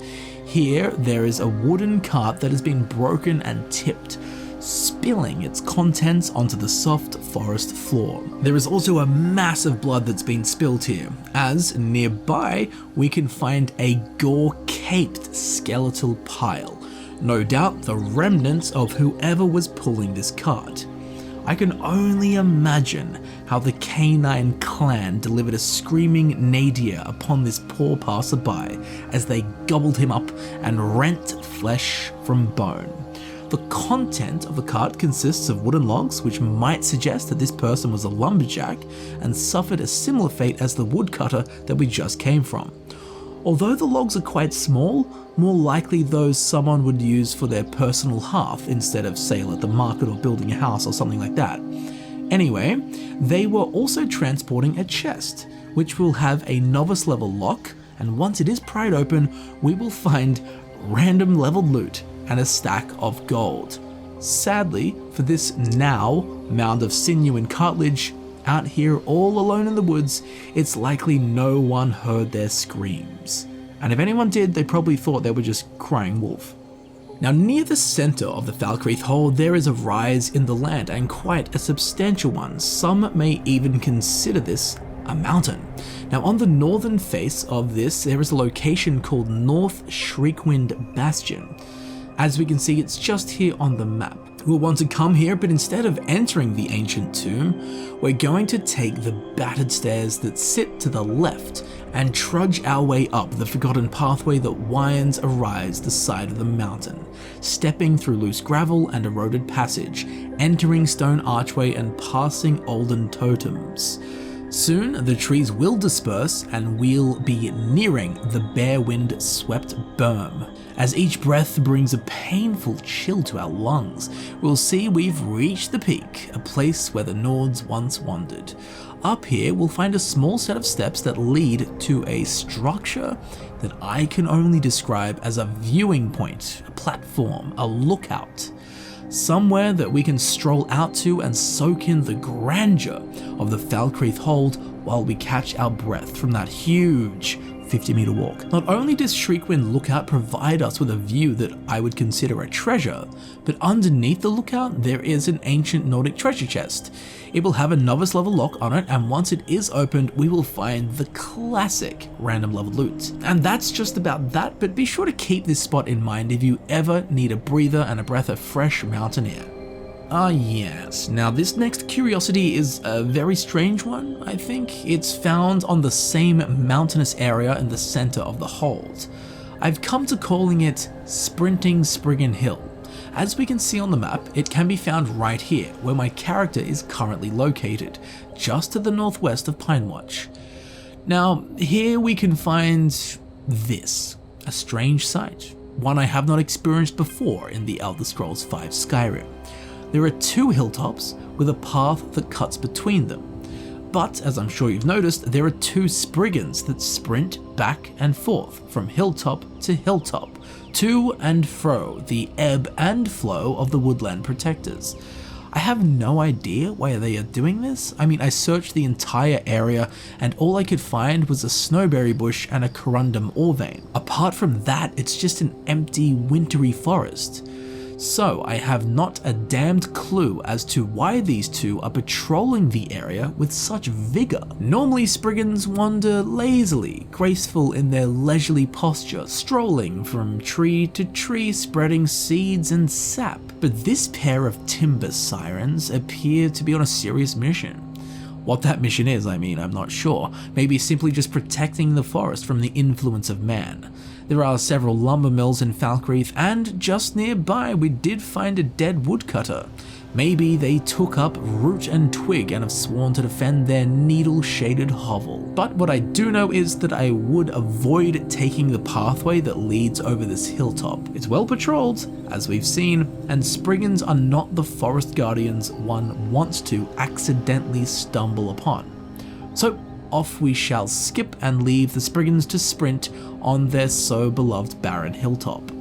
For this next curiosity, we have the Cairn of Carnage. As we can see on the map, this can be found right here where my character is currently located, just to the northwest of Falkreath Watchtower. Now throughout Skyrim we find many cairns. These are the piles of rocks usually marking a pathway, a road, or something of minor interest. What we don't commonly find is a cairn heavily decorated with blood and bones, jammed between the stones, creating an almost literal skeletal system for the cairn. It's not clear why this is here, no doubt the doings of a local necromancer, vampire, or witch coven that wander the woods, executing taboo rituals and customs. But if you don't want to become part of the roadside decorations, I'd suggest resisting following this particular offshoot track. Ah yes, this next one is menial, but it caught my attention and confused me some. This is the Slaughterfish spawn pool. As we can see on the map, this can be found right here, where my character is currently standing, located just to the northwest of the city of Falkreath. Here, the warm spring sun blankets itself generously across the snowy mountainside. As the ice basks, it begins to melt, creating snow runoff, collecting into the cobbled stream, trickling to a flow and flowing to a gush, eventually crashing down in an icy waterfall. Splashing and swirling into a pool in the lower midlands of the Falkreath Hold, where the mist being spat up catches the golden honey light of Magnus. From here, the liquid babbles gently down, gathering into a pool of brisk, fresh water. At the edge of the mirror's surface, where the ripples caress the stony shore, we can find a cluster of slaughterfish eggs. Now, we do find these all throughout the game, but this particular nest of slaughterfish spawn has caught my attention. As you may have noticed, at no point on the way down to this pond did we see any slaughterfish. I mean, there was no fish or aquatic life at all. In this pool, there are also no fish at all. In fact, I followed this entire stream from the melting mountaintop all the way down to the Falkreath city basin, where the brook vanishes through the Boneyard as it gets sucked into the sumped aquifer below the hold. And do you know what I found? Absolutely nothing. There is not a sign of life in these waters, not a fish to be found, but more importantly, no slaughterfish. So, with that at the front of our minds, how did a cluster of slaughterfish eggs find themselves on the earthen bank of this small pond in the middle of a mountain stream that holds no life? It's weird, right? The only explanation I can think of is that someone who lives in Falkreath Hold wants to farm slaughterfish. So the most likely, or even one of the only possible explanations, is that these eggs were placed here intentionally to be hatched and raised, as to be harvested for their roe and or flesh. It would be much easier and more convenient than having to venture out into the wooded wilds of Falkreath Hold, searching up each last creek and rivulet hunting for slaughterfish and their fillets, or for the eggs, for anyone so alchemically inclined. With that said, they may have been left here by Falkreath City's local alchemist, as to keep a fresh supply of slaughterfish eggs. Apart from these scenarios of human intervention, I see no valid explanation for these slaughterfish eggs spawning in a pond that holds no life, let alone no slaughterfish. Even then, it doesn't matter which way we look at it, something about this is just fishy. As we climb from the city of Falkreath up into the eastern foothills, we'll find our next curiosity, the Mushroom Merchant's Desertion. As we can see on the map, this can be found right here where my character is currently located, just to the north of Peak's Shade Tower, where the four roads meet. In these damp, mossy gardens of Cairn we call the Falkreath Forest, the local Mora tapinella, a type of mushroom, grow in abundance, adorning rotting wood and moist timber bones, a delicious picking for any who can find them. Well, it would appear that someone came out here with a wooden cart and was collecting these mushrooms, likely for their alchemical properties, maybe for a soup, I don't know. Now that's not too obscure at all, but what is odd is that they went to the effort of gathering all of these delicious fungus, yet left it here. Assumedly, they left here in a hurry, considering that they left behind the mushrooms and they left behind their cart, and they even dropped some of the mushrooms onto the ground. This makes it pretty obvious that they had no say in abandoning their cart of orange goodness, likely jumped by a local wolf or spriggan. Whatever happened, I do hope that they escaped unharmed. Judging by their taste in mushroom, they seem like a, fun guy. If we follow the road from Falkreath City to the east, we'll run across a rather impressive structure. This is known as the Bandit Bridge. As we can see on the map, it can be found right here where my character is currently standing, located to the southwest of Pinewatch. Now you will be able to take in what's here with your own eyes. I don't need to go into great detail about what we can see here, but I will just clarify that this building is super impressive, considering it's been erected by a few random bandits. I mean, there are 2 watchtowers, each with their own pathway and stairs leading to the ground, and they are both joined by this wood and rope bridge, giving the bandits total control over the road. There is also a bow and some arrows ready on the table, suggesting they use this to hold people up, and if they don't comply, I would imagine they would drive wooden shafts through their heads. Underneath each watchtower, there is a gated section holding up a bunch of rocks, and there's also a cauldron tucked away in here to mix things up, literally. If we or anyone else wanders too closely to these watchtowers, they will release the hatches, blessing our craniums with a rain of boulders and again a random cauldron. Overall, I mean, this area speaks for itself, boiling down to an elaborate bandit den. Moving further into the hills of eastern Falkreath, we'll hear the raging torrent of a waterfall. Sure enough, if we follow the damp air and the roar of water, we'll find the cascade. It flows down into a massive clearing, producing a stream that cuts through the grove. This is Brigand's Brook Base. As we can see on the map, this can be found right here where my character is currently standing, located just to the south of Pinewatch. Set up next to this murmuring brook is a bandit camp. There is a tent, a tanning rack, and a smouldering fire pit, puffing a pine-scented smoke, repelling the local insects. Inside the tent we can find a single bedroll and the alteration skill book Lunar Lorcan, a book exploring a theory about the moon's massa and secunda by Faldrune. Outside the tent there is a single bandit standing guard, and don't be fooled, while there is only one bandit here, if we approach the base, more will come running down the mountain to mount a surprise attack, those sneaky bastards. Now over the large log we can find the corpse of a female Dunmer, slumped like a beach towel over a shoulder. On her corpse there is nothing of interest, likely her pockets have been turned already by the bandits that killed her. On the ground beneath her cold, dangling feet a pool of blood gathers, congealed and clotted. Here also lies an apothecary satchel, containing a few bits and bobs that an alchemist might be interested in.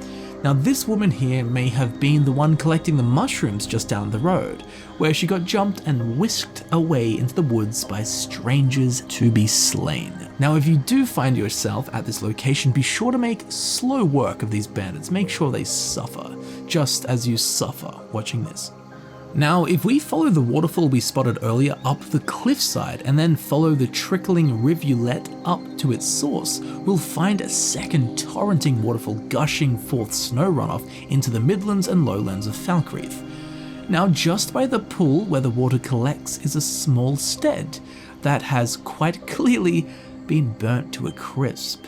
This is the Charred Cabin. As we can see on the map, this can be found right here where my character is currently standing, located just to the northwest of Bone Chill Passage. First thing we'll notice is a massive blast area, reaching all the way from the side of the cabin, clawing its way all the way across the garden, consuming everything that was on the grass. Which, as we'll see, included 2 chairs, a campfire, a stump, some firewood, which I suppose technically did get put to use, and 2 people who now look like my first trip to the bathroom after getting back from Morocco. They are both nameless and will be carrying nothing of value, sadly. Now, given there is no signs of magic or a ritual, much like the Caravan of Cinders we saw much earlier on, I'd surmise that this was a dragon attack. If we head on inside the blasted cabin, we can find more clues. Underneath the bed, we can find the pickpocket skill book, Purloined Shadows. It's a chill tale recounting the theft of Nocturnal's cowl by Wagan Yath. Against the back wall, we can find a chest. This will not be locked and it will contain some gold along with our old mate random level loot. But what is of real interest is the nightstand that sits in the corner of the room. Atop it we can find a silver necklace and a piece of parchment, a note to the authorities. I have heard talk about the dragons, but didn't believe it until now. One flew by last week, and ever since we have seen him fly back and forth from a nearby mountain peak. My wife thinks we should move away, go somewhere else. I told her that would be nonsense. As long as we don't bother it, it won't bother us. Still, I thought it would be best if we report it to the local authorities. The creature's lair is just south of the hill behind our shack, near Bear's Cave Mill. Okay, well, before we get to the obvious juice of the letter, right at the end there it mentions a location called Bear's Cave Mill, which is odd as that location does not exist within the game. It was likely cut before the game's release and the note was never updated. The only scrap of Bear's Cave Mill that remains in the game are files marking where the entrance should have been, which was east of Peak's Shade Tower. Apart from that, it's just a remnant from the development cycle that never got removed from the final version of the game. But back to the fiery heart of the note. The couple that lived here had seen a dragon flying around for a few weeks and were worried about it. No doubt this has been put here to inform us that, hint hint, it was in fact a dragon that carbonized this cabin and its inhabitants. Now, the problem I have with the dragon theory is the same problem I had with the Caravan of Cinders. Why? Well, exactly why? Why did it attack?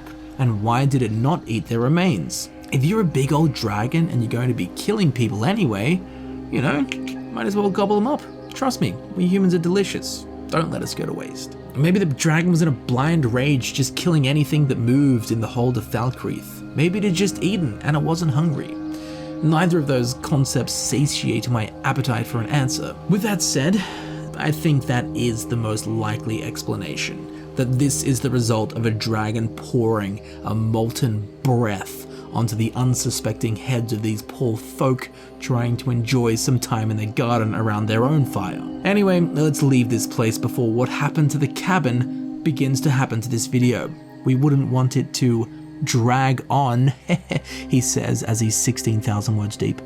Now, as we wander along the road that runs from Lake Ilinalta to the city of Falkreath, we'll notice a clearing to the east. This is where we can find our next curiosity, the Hunter's Honey Hutch. As we can see on the map, this can be found right here where my character is currently located, to the west of Helgen. If we approach it, we'll pass through verdant pastures of blossoming native wildflowers. The air is almost thicker with bees than it is with pollen.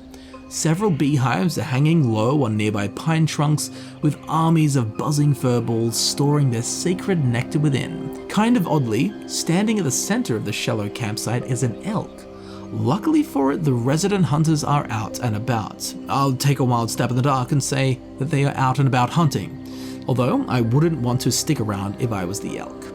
It's a rather busy little site, with a crackling fire pit, a bench with a healthy stockpile of lumber, sacks of food, flyer monitor sporing in the damp soil, rabbits and pheasants hanging in the cool dark air. There's cooked food next to the flaming pit.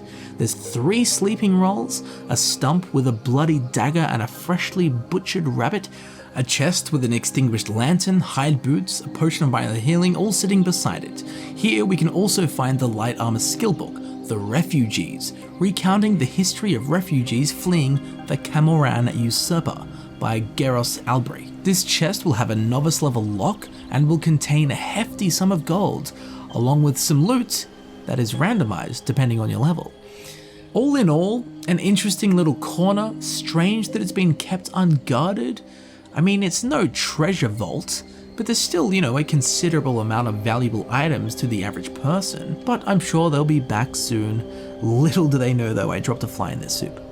Over the hills and far away, we'll find our next curiosity, the Refugee Slaughter, as we climb into the snowy steeps of Falkreath. As we can see on the map, this location can be found right here where my character is currently located, just to the west of Helgen. On this snowbound cliff ledge, we'll find ourselves inspecting a bloody slaughter.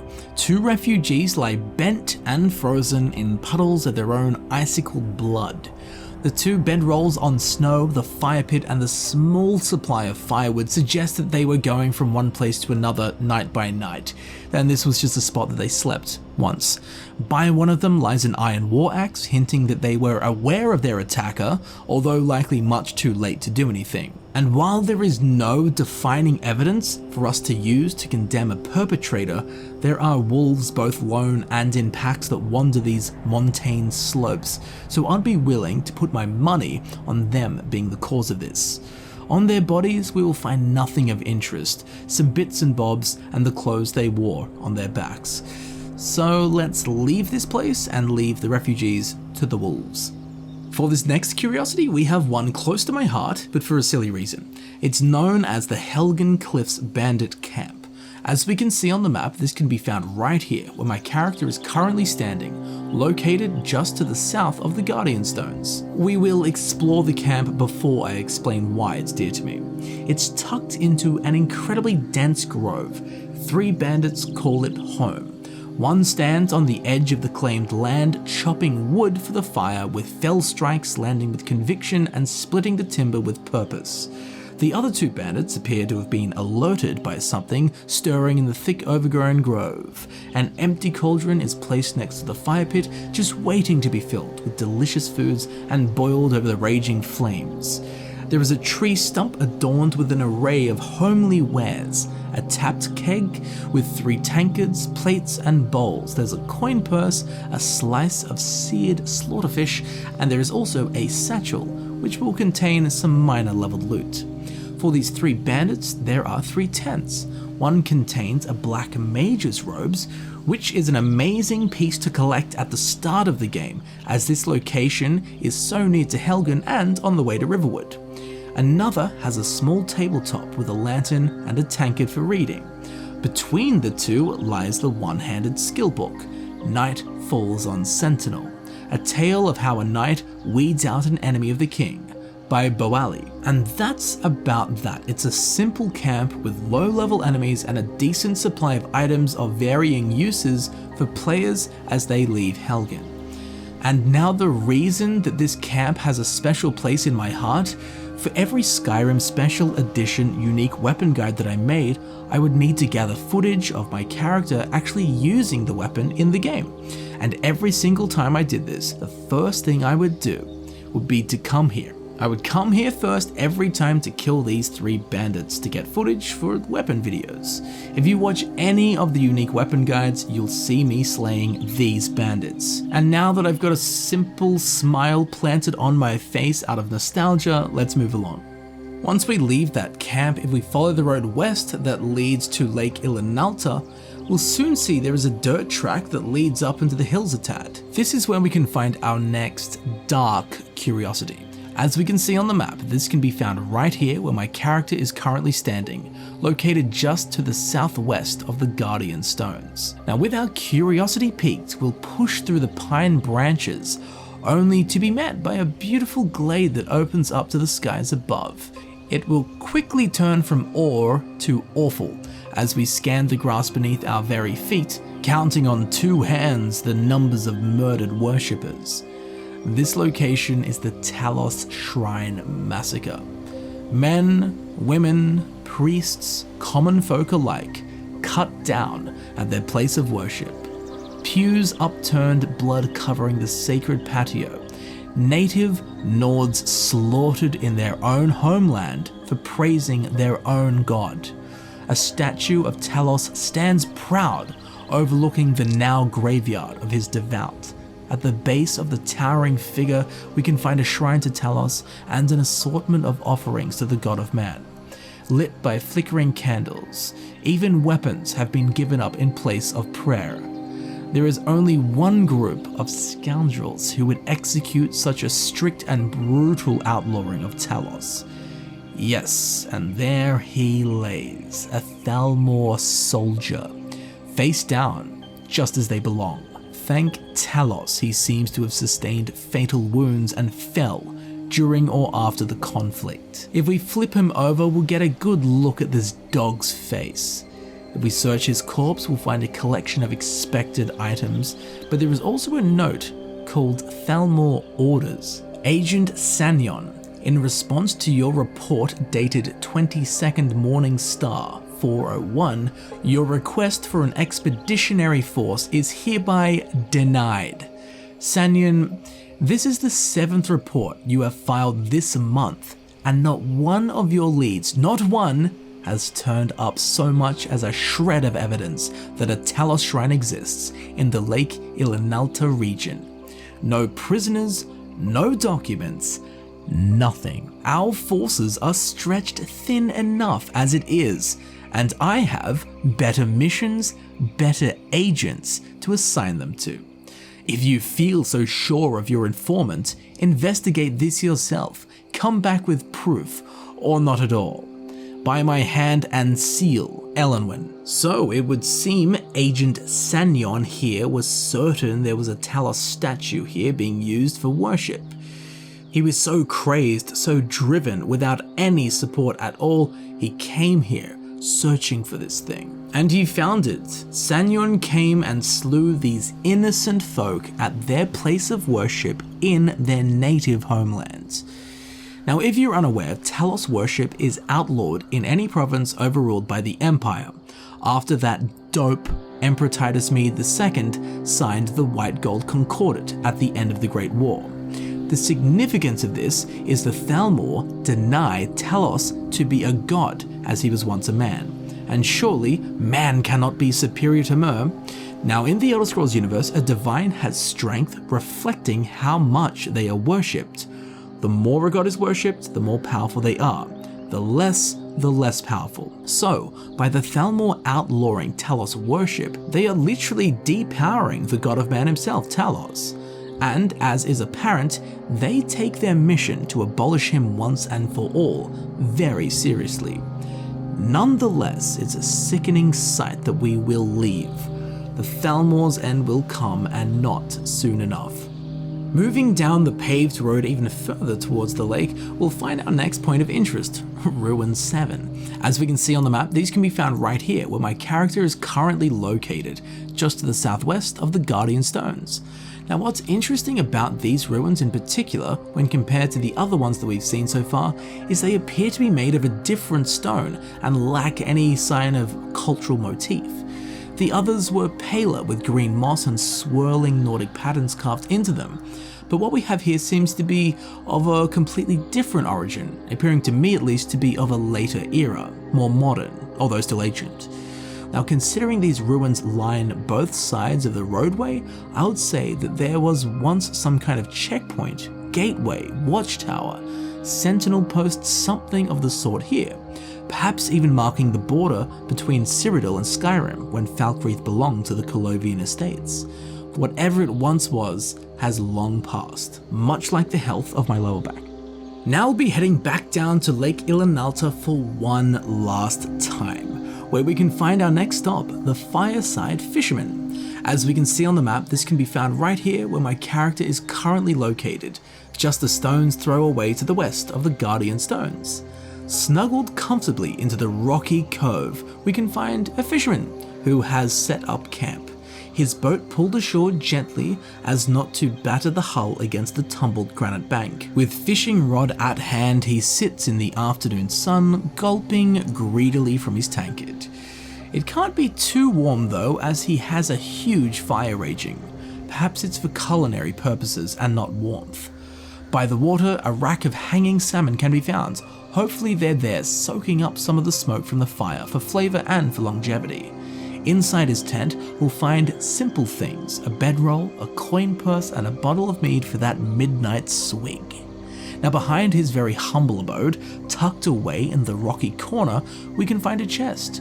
It will be locked at a novice level, however be warned, taking from this chest will be considered stealing. Inside we can find random level loot. Now nothing too worthwhile here, only a perfect little location to stop and kick your feet up for a few minutes. Not a bad spot for fishing either, although despite liking fish, I never caught fish myself. I always leave it to salmon else. At the northeastern edge of the Falkreath hold, as we climb the steep alpine pediment from Riverwood all the way up into the more nipple-hardening climate of the hold, through the cold mist and bluff-blown haze, we'll spot a thin string of smoke coming from the base of the cliff. This is Icicle Hole Hovel. As we can see on the map, this can be found right here where my character is currently located, to the northwest of North Skybound Watch. Here on a dwarfed ledge, some wooden decking has been placed to create a usable space in this hard wilderness. This is the home of two bandits who linger closely to their fire as not to let the frosty fingers of Falkreath pierce their fur-laden garb. On their porch, they have a barrel and some sacks containing food. There's also a healthy supply of firewood and 2 coin purses. A single bedroll lies on the floor, suggesting they share it. I mean, you do have to keep warm out here, right? But there is also a chest, next to which is the block skill book Warrior. It's the 3rd chapter of the Adventures of Elsof Errol, authored by Revan. The chest itself will be unlocked and can be rummaged to find exactly what we had hoped for, random leveled loot. Now back over at the Roaring Fire, they have a skewered skeever, rotisserie roasting, along with a full cooking pot of some kind of delicious stew. Now the fire might seem like it's in a weird spot as it's against the cliff face, but this is smart as it allows the stone face at the back to act as a reflector and push all the heat radiating from that side of the fire back towards the bandits. Although all of this heat is wafting up and over the permafrost encased cliffside, which means the icicles have started to melt. We can even see little droplets of water falling down to be steamed beneath. I love little details like this. Anyway, we'll leave the bandits to bake in the cold little corner of the hold. Hopefully they don't cause any trouble, and if they do, we'll come back here and deal with them. As we climb back up to the higher snowy pine forests near Helgen, we'll find our next curiosity right by the road, Ruins 8. As we can see on the map, this can be found right where my character is currently located, just to the southeast of Embershard Mine. Here we will find some more of these darker, more modern looking ruins, bearing no artistic motif, simply appearing to be made of large bricks, although some seem to be cut from single monolithic pieces. The fact that they are clinging to the sides of the roadway makes me think, as before, they served as some kind of outpost or checkpoint, but those days have long since passed. Now they lie as a talking point for travelers who pass. Our next curiosity I couldn't believe when I found. You'll understand why in a minute. This is the treasure trunk. As we can see on the map, this can be found right where my character is currently standing, located just next to Orphan Rock. Now while we wander through the final green patches of the hold before making our ascent into the Hail Lands, we'll spot this huge fallen tree. As is custom, we must check every hollow fallen tree for treasure despite never actually finding any except for the one earlier on in the video. And right now, that's right, Falkreath is delivering the goods. Inside the rotting wooden tomb, we can find a skeleton lying on the dark, dank ground. They are wearing the iron helmet we so know and love with a coin purse at hand. It's likely a thief who was injured during a heist and hid here only to perish from fatal injuries. Now there could be other explanations, sure, but it's a strange place to curl up and die while clutching a pouch of gold. They clearly weren't killed and dumped here, or the murderer would have taken the gold. But more importantly, we did it. We actually found something hidden away inside a hollowed tree. Please, Bethesda Game Studios, give us more of this in the Elder Scrolls 6. Thanks. Now for these next 2 curiosities, we'll only be able to see them if we come here straight after leaving Helgen at the start of the game. Otherwise, after 3 in-game days, the nearby Stormcloak camp will spawn and these 2 finds will despawn. So, the first one you probably have never seen before, the Khajiit Caravan of Carnage. As we can see on the map, this can be found right here where my character is currently standing, located to the due east of Helgen. And boy oh boy, this is quite a sight indeed. There is so much to inspect. It appears that this tree either fell across the road or was actively pushed across the road to create a blockade so the caravan could not pass. In total, there are 7 Khajiit caravanners and their guards who have been killed this day. Their 2 horses have also been sent to the Shadow Realm. Now if we dare tread closer, hopping over corpses to see if we can figure this one out, we'll see that there are arrows sticking out of the ground and various objects. It would seem the Khajiit caravan had an iron sky rain down on them. But from whom? Well, if we take a look around the immediate environment, we can actually find 2 bandits who are standing in wait behind the stump of the fallen tree. Could it be that these bandits pushed the tree over onto the caravan, then sending fletched iron over onto the suspecting Khajiit caravan? Well, it would seem so. And it looks like they were all slaughtered before they even knew what had happened. But what's rather strange to me though, is that the bandits are still here. Like, what are they waiting for? Sure, this works as bait to lure anyone else who spots it over to inspect the area, so that they can then be killed and looted, but I'm fairly certain that whatever loot the Khajiit caravan holds would have a collective value greater than that of just about anyone else they'll find wandering this road, right? Why have they not looted their victims? Why have they not harvested the fruits of their efforts? It could be that this just took place like in the last few minutes or hours. That is possible. Anyway, seeing as though the bandits haven't filled their pockets, I think we will. Let's take a look at what this Khajiit caravan was carrying. In the back of one of the carriages, we can find a chest. This will be unlocked and ripe for the picking. Inside, we will find randomized, leveled Khajiit loot. Now at the back of this same cart, we can find the speech skill book, The Buying Game, which explores tips on buying and selling, authored by Adabail Timsar Dadism. But apart from that, there isn't really much here. I mean, there's some meat in the kegs, there's some food in sacks, a rather unexciting collection of loot. So maybe the bandits did already take all of the best stuff, and they left a few little scraps, bits and pieces, just enough to draw in the occasional wanderer so that they too can be ambushed and looted. But these poor Khajiit. Not being allowed into cities means they have to travel from city to city selling their wares, leagues away from the warm sands of elsewhere. They were likely traveling from Riverwood, Helgen or Whiterun to Ivarstead or Riften, only to be ambushed and shot down like vermin. Absolutely catastrophic. And for the second find that we can only witness if we come here straight after leaving Helgen at the start of the game, is Dark Wolf Den. As we can see on the map, this can be found right here where my character is currently located, just to the northwest of Haymar's Shame.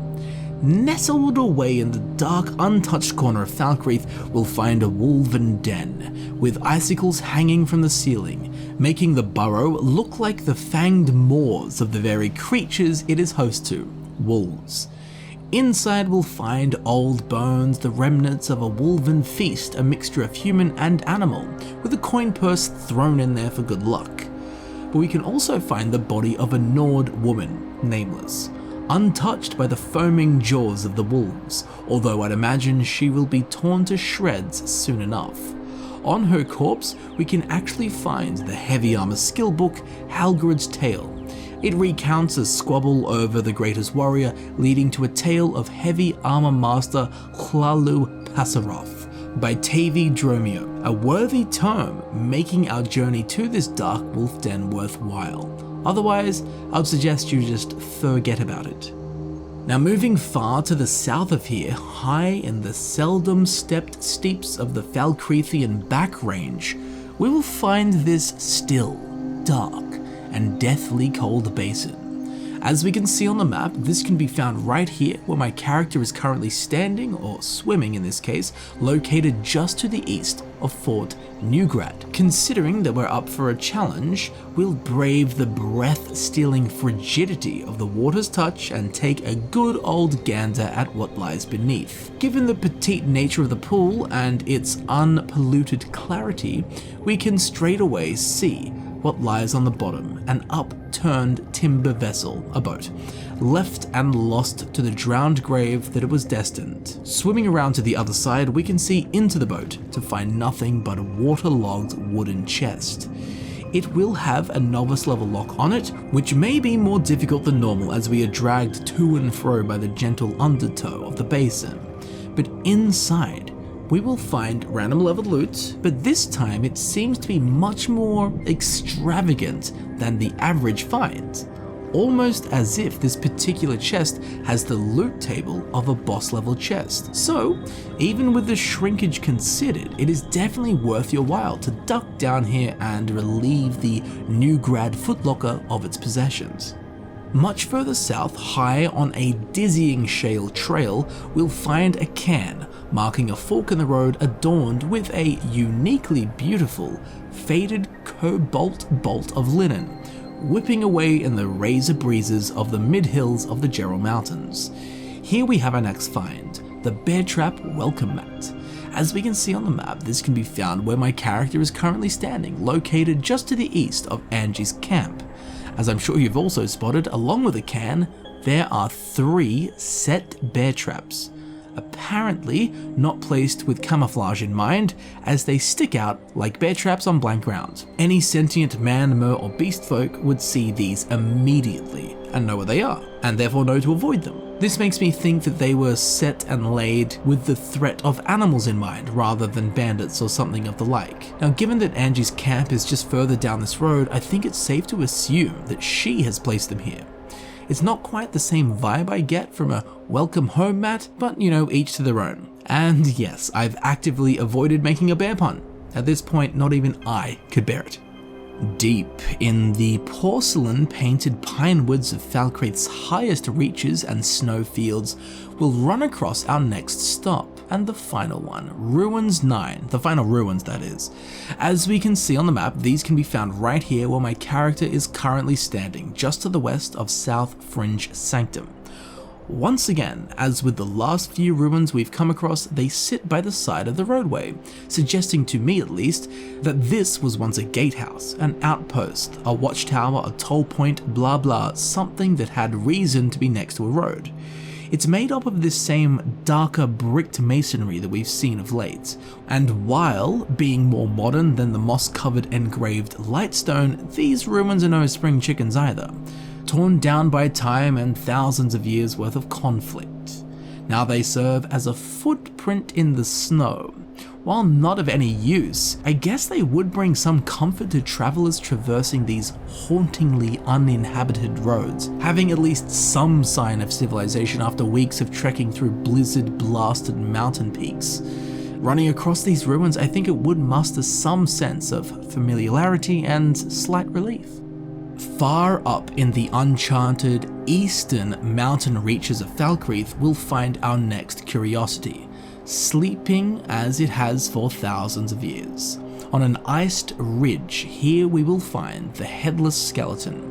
As we can see on the map, this can be found right here where my character is currently standing, located to the north of South Fringe Sanctum. Standing proud above the bluff's drop-off is a snow-caked pine tree. At the base of it, there is a thick patch of rugged tundra grass, which we will immediately notice is hiding something. A skeleton, an axe, a chest, and a book. Now the axe is wedged deep into the tree, right above the neck of the skeleton, whose head rests on the ground by the body, decapitated by an iron war axe. Now you'll also notice that the arms are not attached to the torso, but instead lie on the ground, suggesting that the arms were lopped off too, before that final wood-splitting axe swing was delivered to the gullet of our friend here, chopping their head clean off. Now for your sake, I've toggled the grass off so that we can get a better look here, and what do you know? There is the snow-powdered chest with the conjuration skill book, The Warrior's Charge. It's an old poem of the Red Guards that deals with the constellations, and the author is unknown. Now the chest will not be locked and will contain a slightly healthier than usual assortment of random leveled loot.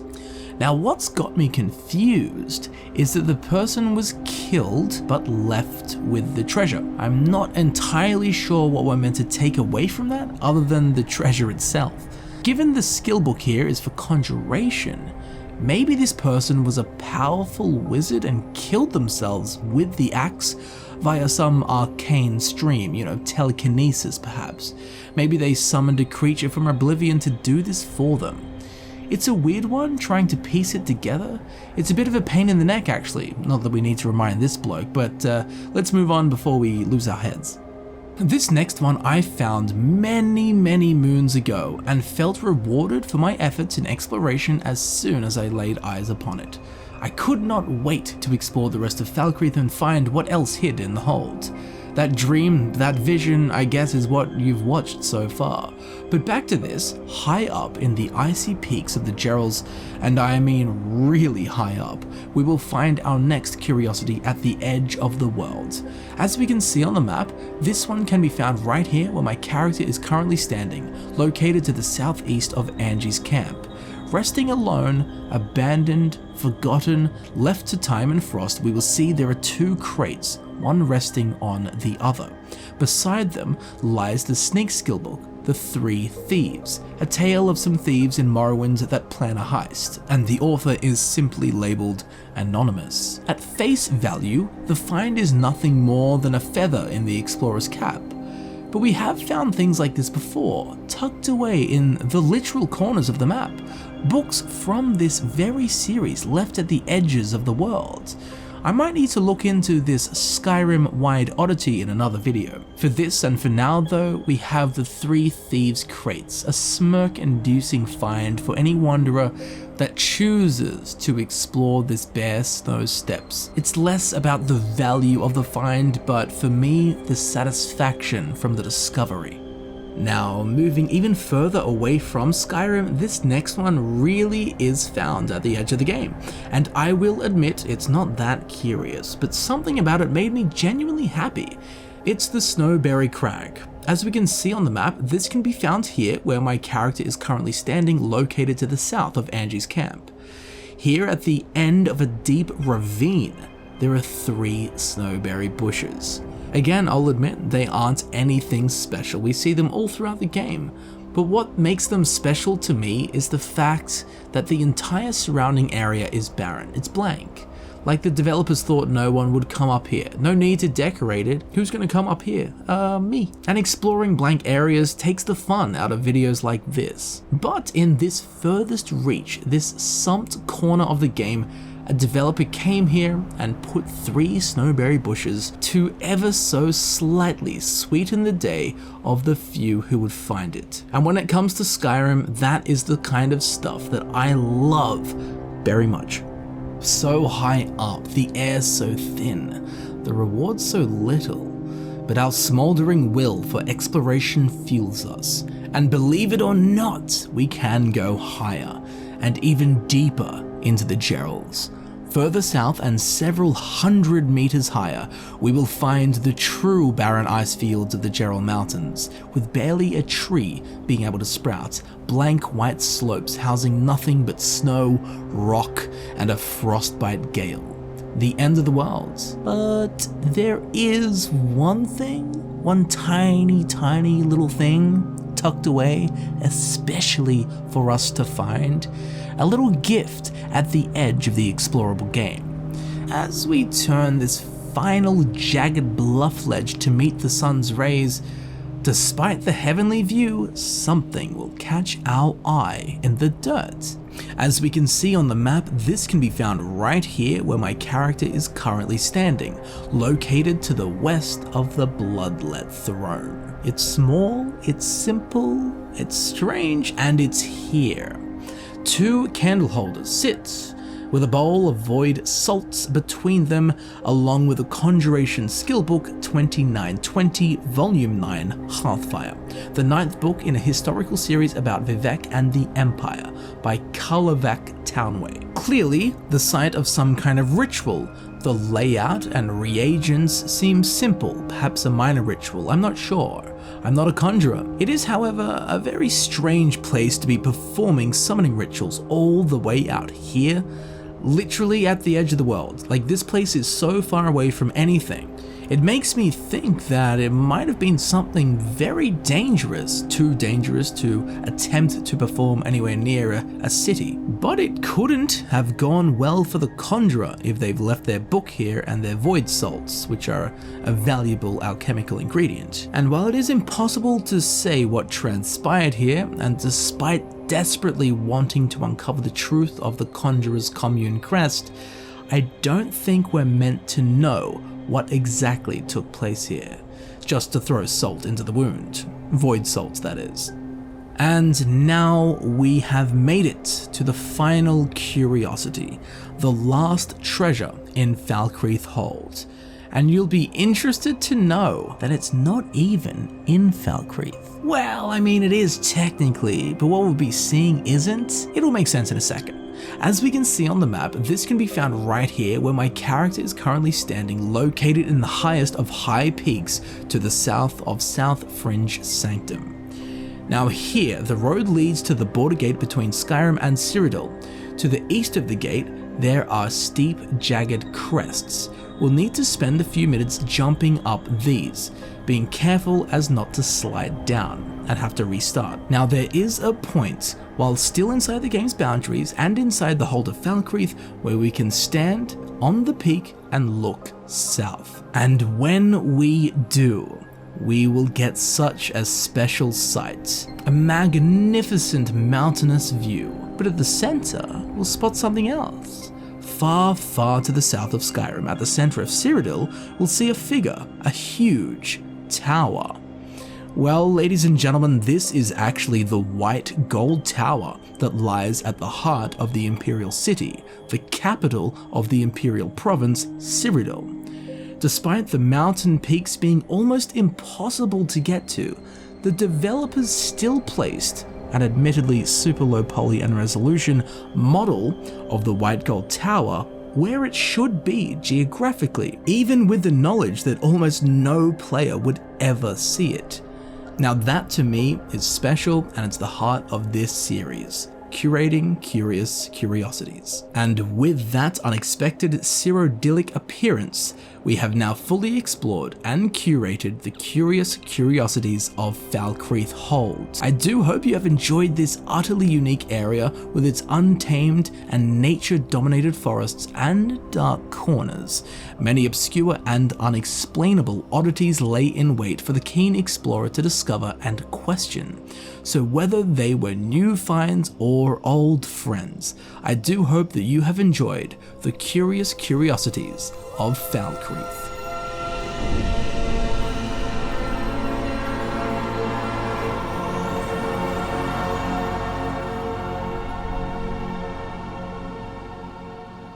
Thank you very much for watching. I've been Camel, and I do hope you have thoroughly enjoyed the Curating Curious Curiosities video for the ancient and magical southern woodland region of Skyrim, Falkreath Hold. If you did enjoy this video and you would like to see more videos similar to this, please consider subscribing. It helps me know that people are interested in these kind of videos, and in the long run will result in more of them. And if you do enjoy these Curating Curious Curiosity videos, or CCC for short, please feel free to check out the links in the description to my other CCC videos. And of course, down there you can also find links to all of my social media. I would highly suggest you follow me on, let's say, Twitter and Instagram. They're my two most active social media platforms. Now, if you did learn about something new in this video, please consider leaving a like. I would appreciate it greatly. It's good, simple feedback. And if you do have any theories, backstories, imaginings, or explanations for any of these curious curiosities, please leave a detailed explanation of what your thoughts are in the form of a comment below. I'm very interested in hearing some of your explanations for some of these ever so strange and curious finds in Falkreath. The community's collective mind power will be much greater than mine alone, I hope. So hopefully together we can come up with all of the backstories for these curious curiosities. Now, if you would like to support the channel in a more personal manner, I do have a Patreon, or you can become a sponsor of the channel right here on YouTube. As I'm sure you know, all of my time and energy literally goes into making these videos that I create for you to enjoy, so your support is most appreciated and welcomed in any and all forms. So thank you very much for watching, thank you very much for supporting the channel, and I will see you very shortly in the next video. I'll see you there soon.